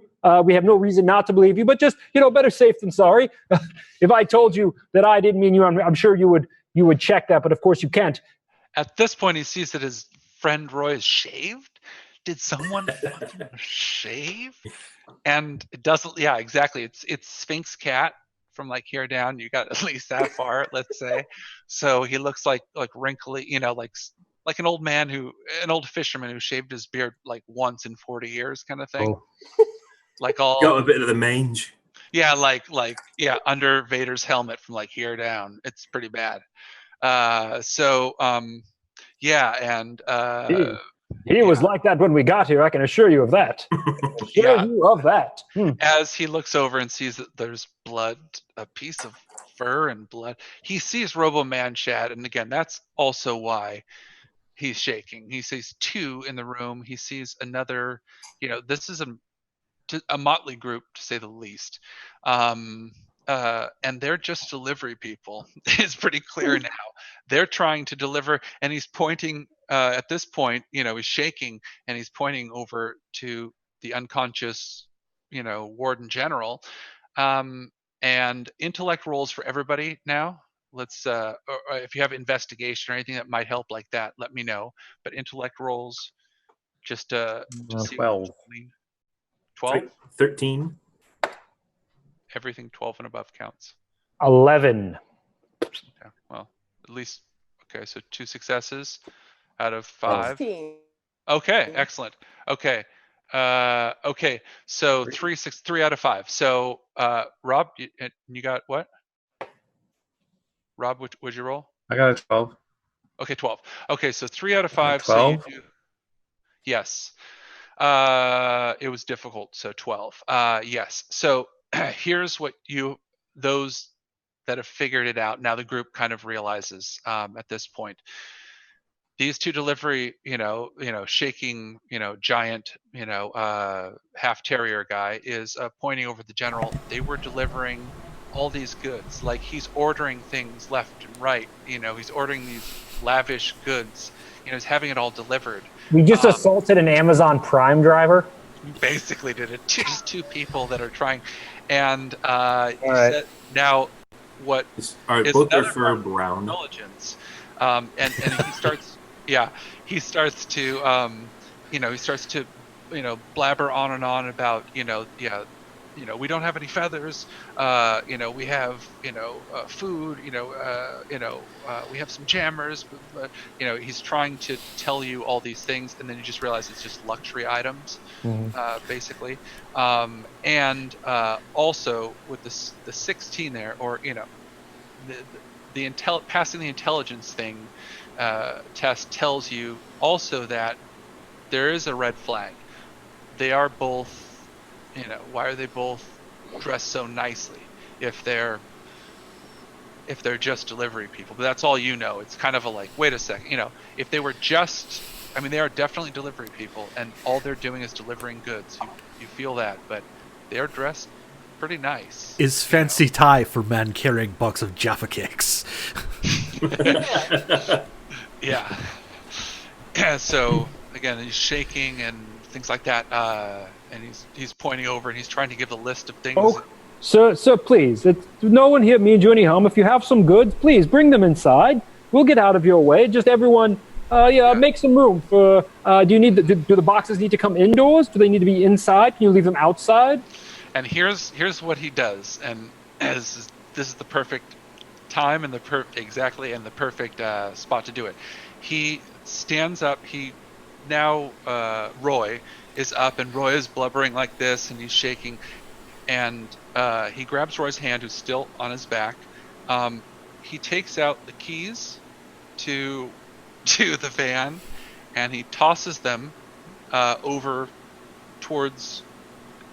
I guess I'm gonna go for the person with the bow staff, because that's badass. Tosses there and grabs Roy to run out. Now, of course, Roy gets up and falls right down because of the and then Roy's very clumsy. We established that earlier, didn't we? And he doesn't care. He's grabbing Roy. He's dragging him out. He's like pointing like this, and he's giving you the 2-finger salute on his way out. And he grabs Roy onto his shoulders, and Roy looks at him like, "Mate, you've saved me. We're best friends forever." And the terrier guy, who you haven't heard his name, but he looks over. He says, "I got you, Roy." And then he just starts going down the street. He has his buddy, and people start. All right. Clapping. Have a good night. Yeah. Remember, tell your friends, Josiah Wagner. Josiah Wagner. Good night. He has the card. He certainly has the card. But now, with the exception, those two dogs are going on an incredible journey. Oh, I know what happens at the end. Yeah. They go. They're off. Now this is the point where the Warden General wakes up. And I want to send Sheila briefly to check out the driver of the black cab and then go back on patrol above the trailer. Got it. Driver of the black cab is also, grabbing the wheel like this, and I was looking at all the stuff going back and forth, and now is fiddling with the radio. Now, is this the same cab that Jack, whose character I can't remember? No. Okay, different black cab. Okay. Yeah.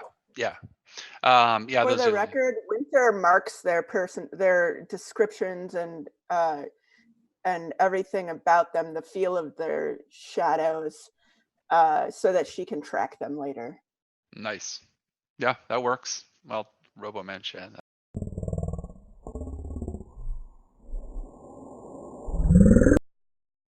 Mike, you're muted again. Oh yeah. Mike is talking. No, he's got audio issues. Oh, okay. Yeah. I don't know if the stream has audio issues, but Mike has audio issues. Oh no! And in the last 6 minutes, because watch, okay. Oh, there he's back, right? Yeah. Yeah. Okay. Sure. Perfect. I hope. You're back. What were you saying, Mike? Oh, I was saying at this rate, we'll never have to try to find anybody else because Jack's just going to keep giving everybody his card, and anybody we ever cross will be able to find us. Yes, yes. Of course, it's still just his. I can't wait till you guys have cards made. But again, this group coming together is an interesting. So at this point, Warden General, his one eye opens up like this, and he's kind of, in and out, and he looks up. He's still inebriated, but he looks around. He can see that there's dog hair on the ground. Looks because the dog's been shaved, and everything's kind of a mess. Sees you guys up there. The haze has stopped, and he looks up, and you could, his hand goes to his head, and he looks. He's got a little bit of blood, but it's not too bad. And he kind of starts laughing, and he says, "So who's who? Who's who?" Josiah Wagner, sir. And I just really run over and jam my hand out and pull out a business card. Nice. Now he's still on his back, which is even better. So he takes the business card on his back, and he's looking around the room like this, and he's trying to read it, and there's just no way it's happening. Hand goes up, nothing comes out, thank goodness. And he's lit. He was a hard knock to the head. Anybody have any? Again, no medical or anything. If anybody wants to take a closer look, you may not want to, but no, there's nobody caring enough in this group. So if you happen to notice, one pupil's a lot smaller than the other one's large, and the white is starting to get red on the outside. And yeah, again, he's doing his thing. Did I mention what he looked like yet? No. Other than the way he was mentioned he dressed? had a coat. Just the way he was dressed, yeah. Okay, so he's also Dogman, but he's what they call werewolf chic. So he's kind of half and half. He has big eyebrows that connect in the middle, and kind of pronounced teeth, but not too bad. So his it's like halfway between. If you had to choose a breed, let's say that he's Alsatian, something fluffy. Keeping to the lore. And he's looking at you guys, and he takes the card, and he says, bring in the boxes. You guys are here to deliver. Bring in the boxes. And then he starts to try and hold it down, and he does, but he says, you guys, a lot of delivery guys. It's a lot of delivery guys for just a few boxes. All right, you put that there. And he thinks you guys I'm sorry, sir, we're not delivery drivers. Those gentlemen left. And gave us their van. Yeah, exactly. One pupil, now they switch. One goes small, the other one goes really big. And the other side starts to fill up. I think you might have a concussion, sir. Yeah, and he's trying to hear you like this, and then you can see he's kind of, trying to move his head, and he gets up like this, and he falls over, and he's still kind of smiling, and you can tell he's inebriated, but he definitely is affected, to say the least. He's in bad shape. He hit his head hard, he starts to complain. I recognize about his head. these symptoms. I've caused them before. Yeah, he starts to complain, and he says, "Oh, my head! Oh!" And yeah, you took quite a fall, sir. Quite a fall indeed. And you're lucky we were here to help you. Wailing at this point, wailing, and he's Alsatian, so you know how they can. I start hovering towards him with my medallion and fedora, waving my fingers in front of him, going, "Calm down! Nice. Nothing out of the ordinary here." Okay, he's, I'm sure, thinking that's more than a fever dream. Like everything, his world is collapsing around him at this point. You can actually see he's starting to lose consciousness, but he's still trying to wail. You can hear commotion. The door's still, open, part way. You can hear commotion outside, and people are kind of like whispering. And What does Sheila see? oh, thank you. You see that there's two, punters walking down the sidewalk, who have heard the noise from inside, and they're dressed, kind of sloppy, not too bad. They're both maybe pure human or something like that, maybe Robo Man, and they're genuinely concerned. They were walking together, they heard it, and they're being at least curious. You don't know if they're good Samaritans yet, but they're certainly going to peek in to see what. They're coming towards the trailer? Yeah. All right. I tell everybody else, we got two incoming, check the door. Mm-hmm. Nice, you got an eye in the sky. That's good. In fact, as they get closer, one of them, she looks up and she's at Sheila, and she points and tells her friend, hey, there's the, something like that, pointing out the blurb fly, obviously. So they're definitely red flags for them as well. Okay. Now, he's losing consciousness.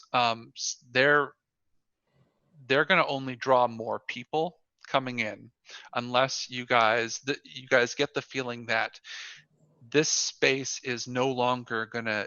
Either you need to fix what's going to keep increasing as far as curiosity coming in, or leave. It's going to be one or the other. So let's grab this guy, put him in a van, and take off. Is that really necessary? Can't we just, I don't know, close the door? How about we have, like, Josiah go tell them, like, oh, no, everything's fine, don't you know? Because I'm in all the feathers and everybody's happy. Like, hey, we can have him do that while we're moving him into the van. If we are going to take off, where are we going to take them to? We don't... Anywhere but here. I think I'm just saying, we're attracting attention right now. This is a trailer, right? Can we hook it up to the van? Oh, no, not that kind. No. Although, that would be awesome. No. In a future session that might happen. Yeah. But no, this one is like a construction trailer. How about we just... It was mobile at one point, but no, 10 by 20. Yeah, that's what I figure. Like, maybe if we do some you had more time. Messing around with this. I wouldn't doubt it. But yeah, the repurposed Vurt you want ice cream truck van is probably not going to pull this one. Yeah, it's not going to cut it. Although it's roomy. It's certainly roomy inside. But yeah. So what's happening there? At this point, there's another person walking down the street. You can see it on the blurred fly screen, as well as hear someone else saying, "Hey, what's going on?" Also, with Enthrall, if you have more than one person and they're together, or at least they see each other and they're noticing one person, it makes it. You know what I'm saying? Yeah. If they see their friend just going like this, you're still going to have. Well, okay, so these people are just out in front of the trailer looking in? Yeah, the wailing, between people running back and forth and an almost fight earlier, and then the door half open and the wailing of the guy who's now, again, about ready to fall back down on the ground. The warden general, the mess. He's an absolute mess. Okay, so Josiah's gonna be like, listen, team, if you could please get this gentleman up and about. I'll take care of the looky-loos. Just give me a moment. He's gonna step outside. I want to stand kind of center square, kind of like in the trailers. I'm assuming there's a little yard, and just, excuse me, good people, excuse me, everyone, please, if I could have your attention. Now, I'm sure you have many questions about what you've just seen, and I would like you, if you could, please give a round of applause to some of the fantastic actors from the Manchester Wagner School of Theater. This is a live theater exercise. I think it went fantastically well. If everyone could just please, round of applause to everyone. Many of them are off on the sides. Please, thank you so much. Thank you. Now, we're going to be doing this again in a few hours. If you've missed it, please tell your friends. Post on the social blurb fly media space book, please, of course. On Featherface. Just instead of it being an intimidating persuasion, that just because of that, I'm going to drop it down because that's even cooler. Come on. So challenging now. So I'll spend effort. Yeah. To bring Okay. it down. So I have edge, so I can spend. I'll spend 2 levels of effort. Oh wow. Okay. Cool. Oh good. Okay. Oh no, you can only spend one. Oh, that's right. Because I'm tier sorry, I got used to being Tier 1. I level. know. Superpower. So Okay, so now I'll 12 or roll. above. Difficult. Still difficult. Okay, I got a 4. I'm going to spend one of my XP to re-roll this. Okay. I'll pay for that one. Nice. Figure I Yes. got you into this mess. So Nice. Now it goes up. Okay. 15. I got a 13. Okay. Yes. And can't spend. This is a low combat. Oh, session. I have spin identity. Hang on, I have spin identity. That'll come in real handy next session. So sorry, I forgot I had spin identity. Okay. I'm going to Does add. that drop waiting for you to spin the identity the whole time. Yeah. So I'm going to spend. I'll spend the one Mm-hmm. thing. So if that could, I got a 13, but I can use spin identity. So that's drop. I think that would drop me down for it to succeed. So 15 was the challenge, and you got a 13. I got a 13. I'm going to spin identity, so it's challenging. That should drop it down. I am trained in persuasion. Don't forget that. Right. Yeah. So 12. Okay. So yes, these 3 people are convinced. You can see more people approaching, and you're going to have to reconvince. But these 3 people, at least, you can close the door in their face. Yeah, you can close the door in their face and make them think that something wacky is happening in this part of Tameside. So, okay. Thanks for stopping by, though. Tell your friends, tell whoever you would that you witnessed something spectacular here today. And good night, Godspeed, God bless, good luck, go away, be well, all merry, and closes the door. Nice. And it closes, and Eye in the Sky sees them. They do wander away, but it takes them about 10 seconds of like checking with each other, of like, what the fuck just happened? But they're walking off. Okay, you're now safe in the trailer. He's about ready to fall. He grabs, onto the fancy hazer in the middle of the room, topples it over like Hunter S. Thompson on a boat. Can I just grab him by the front of the jacket and sit him on the couch? Yes, most definitely. And again, it's already, rumpled and everything. And he's seeing you, and he's trying to make sense or something. And he reaches into his pocket again, and he hands you a folded piece of paper, and it has gold leaf and a little red wax seal with gold leaf imprint on the thing, and it's there. You can see it's the Royal House of Josiah's gonna he snatches that. Mm-hmm. And he starts to try and talk, and he starts talking about sailboats, and at that point he starts to fall. A schooner is a sailboat. Come on. Yes. And that's what throws him over, and he gets out, and now he's snoring, but it's a different kind of snore than the first time. This one sounds a lot deeper and a little more dangerous, even without medical attention, but that's what's happening. So this is the most inefficient business meeting I've ever been to. Now let's see, this piece of paper, what does it say? I love it. You're sociopaths. He's just like, no, it's perfect. Okay, so here's what the paper says. Again, gold leaf, and it does have letterhead at the top. It does say, from the Royal House of Malik, and it gives out a set of coordinates. There are on the edge of center. It's in center, but it's right on the River Irwell, and you can see it just has the coordinates and a little map that's pretty nice, printed on there, very specific, and then it says Rover Fair 338. 0338. By the way, it's 24-hour clock over there, so 3:38 in the morning. And it says tomorrow, and that's all that's on it.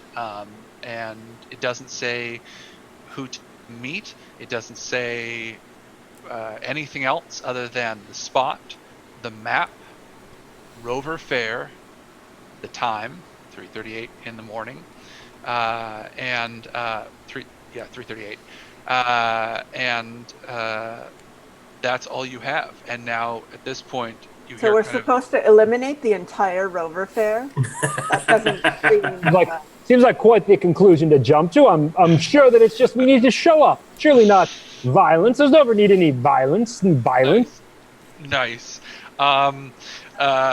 At this point, his snoring has gone from dangerous to like a little bit of a blurble, and a little bit of blood starts to come out. Is there there's like an ambulance service in Manchester, right? There's something we can call. Yeah. Yep.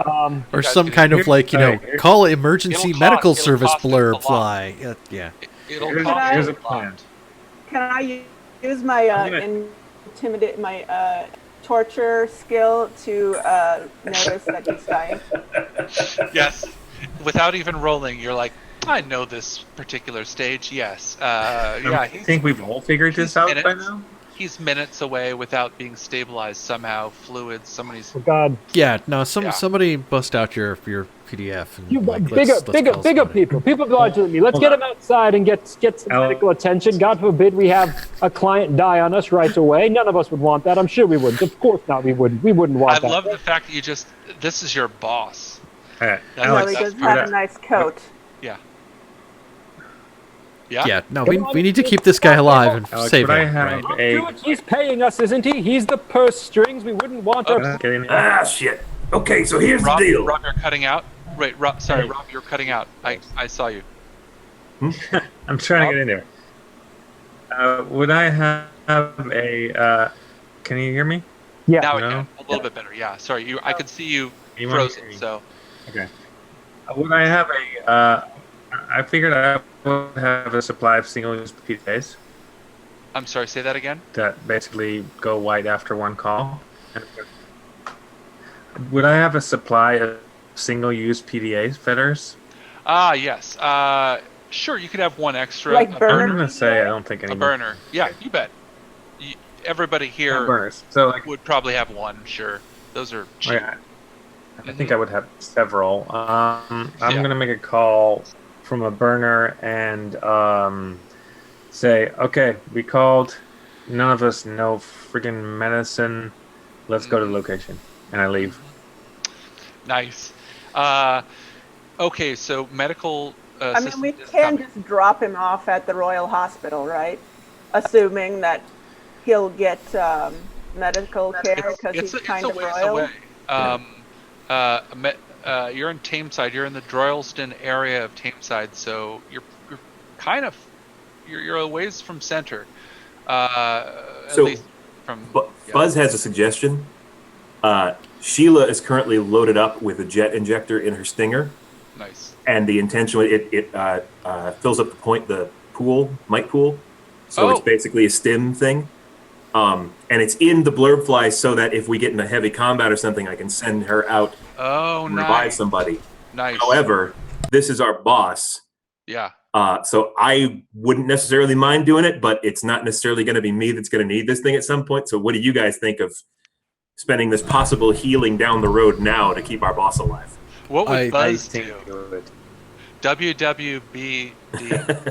I mean, it's our boss. He is the.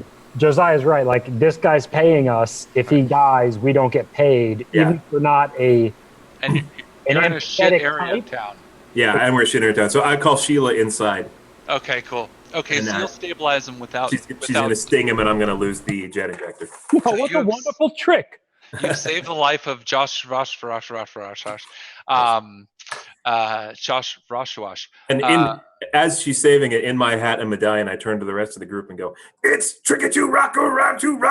That's right, on time is tricky." I love. Just for fun.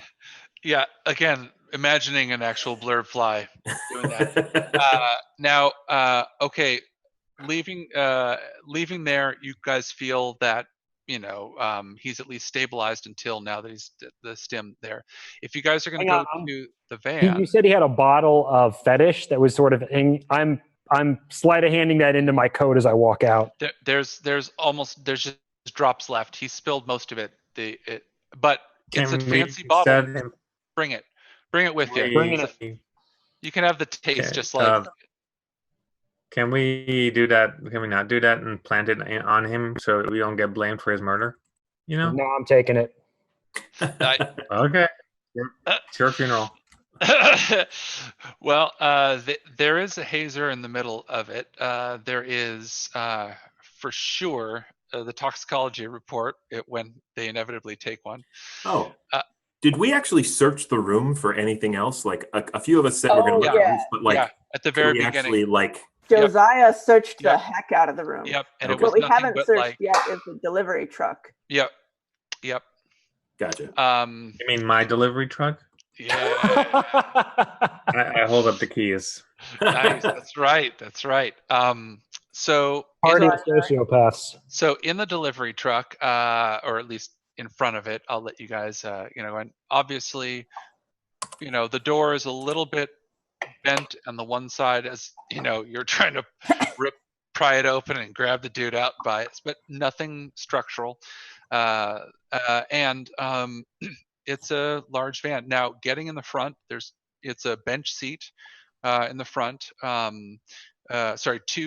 Two seats, and then behind it there's a bench seat, but it does open up into the back, so you can see boxes even from outside there. There's boxes in the back. There's exactly what that guy, Roy's buddy, was blabbering about as far as these fancy things he was bringing. This is not government anything. This is just a delivery van. So you guys have it though. Somebody who got the company card and went wild on Amazon. Okay. Yeah, dude. Yeah, he's just going. Yeah, that's he's gonna get it. Now, I'm gonna say this. So as you guys are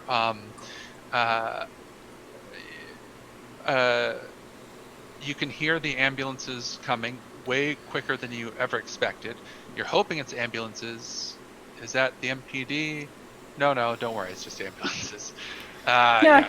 That's to say, just because you guys are ready for that. Angel's like listens out the door. It's like, no, MPD like half note higher. Yeah, exactly. You would know.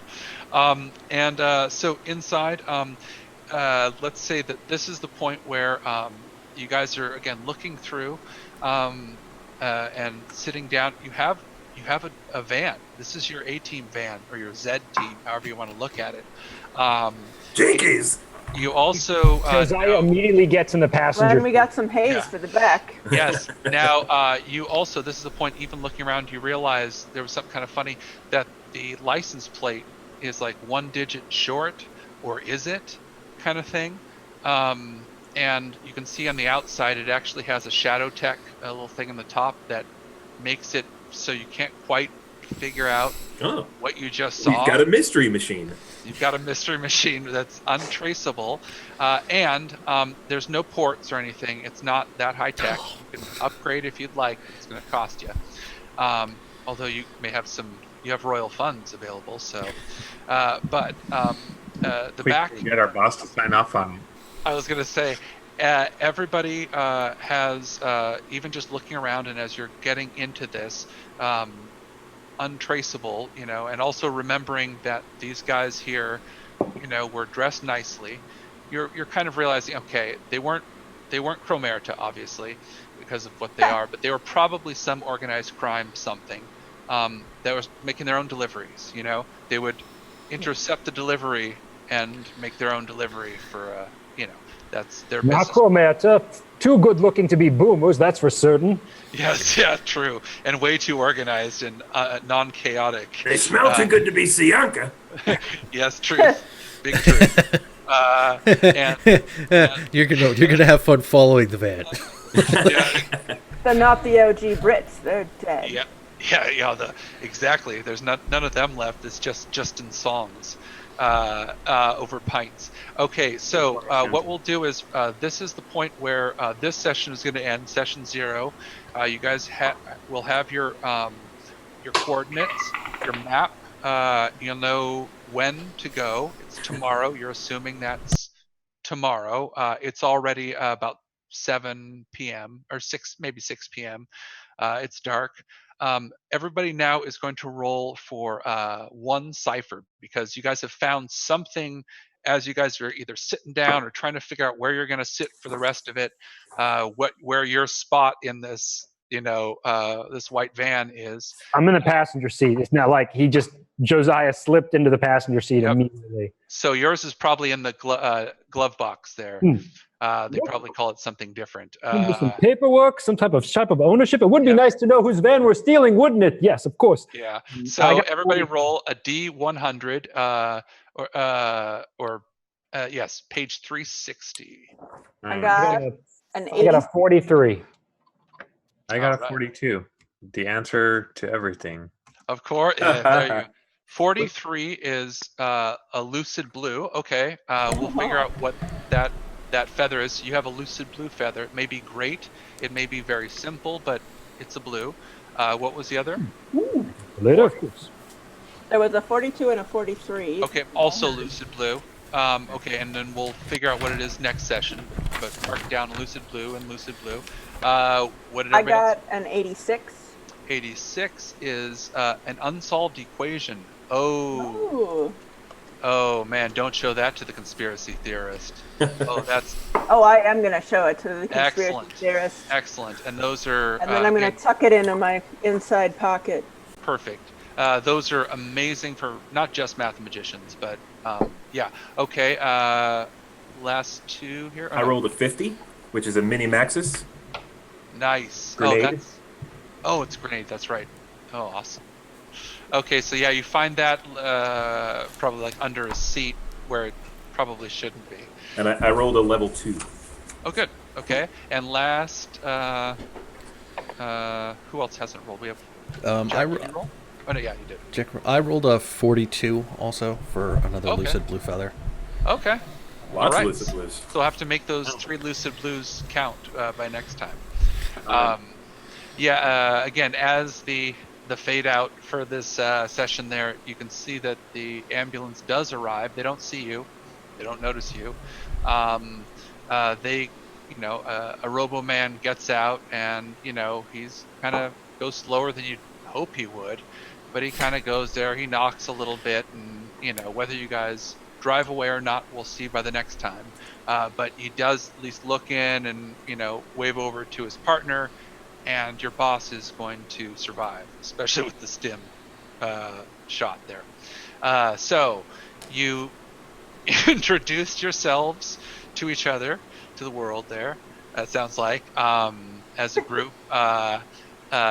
Your boss may or may not remember the exchange that he had with you, but at least he's stable, and you do actually have your marching orders one way or another. And transportation to get there as well, which is a really nice advantage. So next time you guys are set, ready to go, and in game time it'll be 6 hours later. You guys will be at a meeting point. All right. Excellent. All right, sounds like a plan. You guys, I want like a group picture already of you guys, like the player characters. I'm gonna meet Josiah. Just meet his feet are back, and he's gonna go take a snooze then. Man. By the way, is Mike's character driver or not? Just curious. Yeah, probably. No right. port, but I still figure you're a better driver. Yeah, he's still skilled and talented in driving and stuff like that. He's just even better if he can plug into it. Yeah, God, again, something it used to have, and it still has, I want to say, the capacity very easily to put the music back in. Choose your own little music to flip the switch if you want to make this an ice cream truck style thing. Choose your tunes. So, nice. All right, so the Zed team. Well, yeah. It'd be too on the nose if the music was Flight of the Valkyries, right? Well, I think Pete's PC has that built in as as an actual automatic switch. Yes. Yeah. That or we go for the whole ferry across the Mersey as we discussed previously. Exactly. Yeah. Yes. All right, guys. In 2 weeks we'll be back. All right. Awesome. All right. Thanks That for was fun. Cool. Cool. All right. We will see Thanks, everybody everyone. then. I almost Thanks said for- boomers. All right, guys. Oh, too soon. No, it'll work it out. All right. Thanks, guys. I know you have to head out there. Cool. So, See all ya. right. We're out.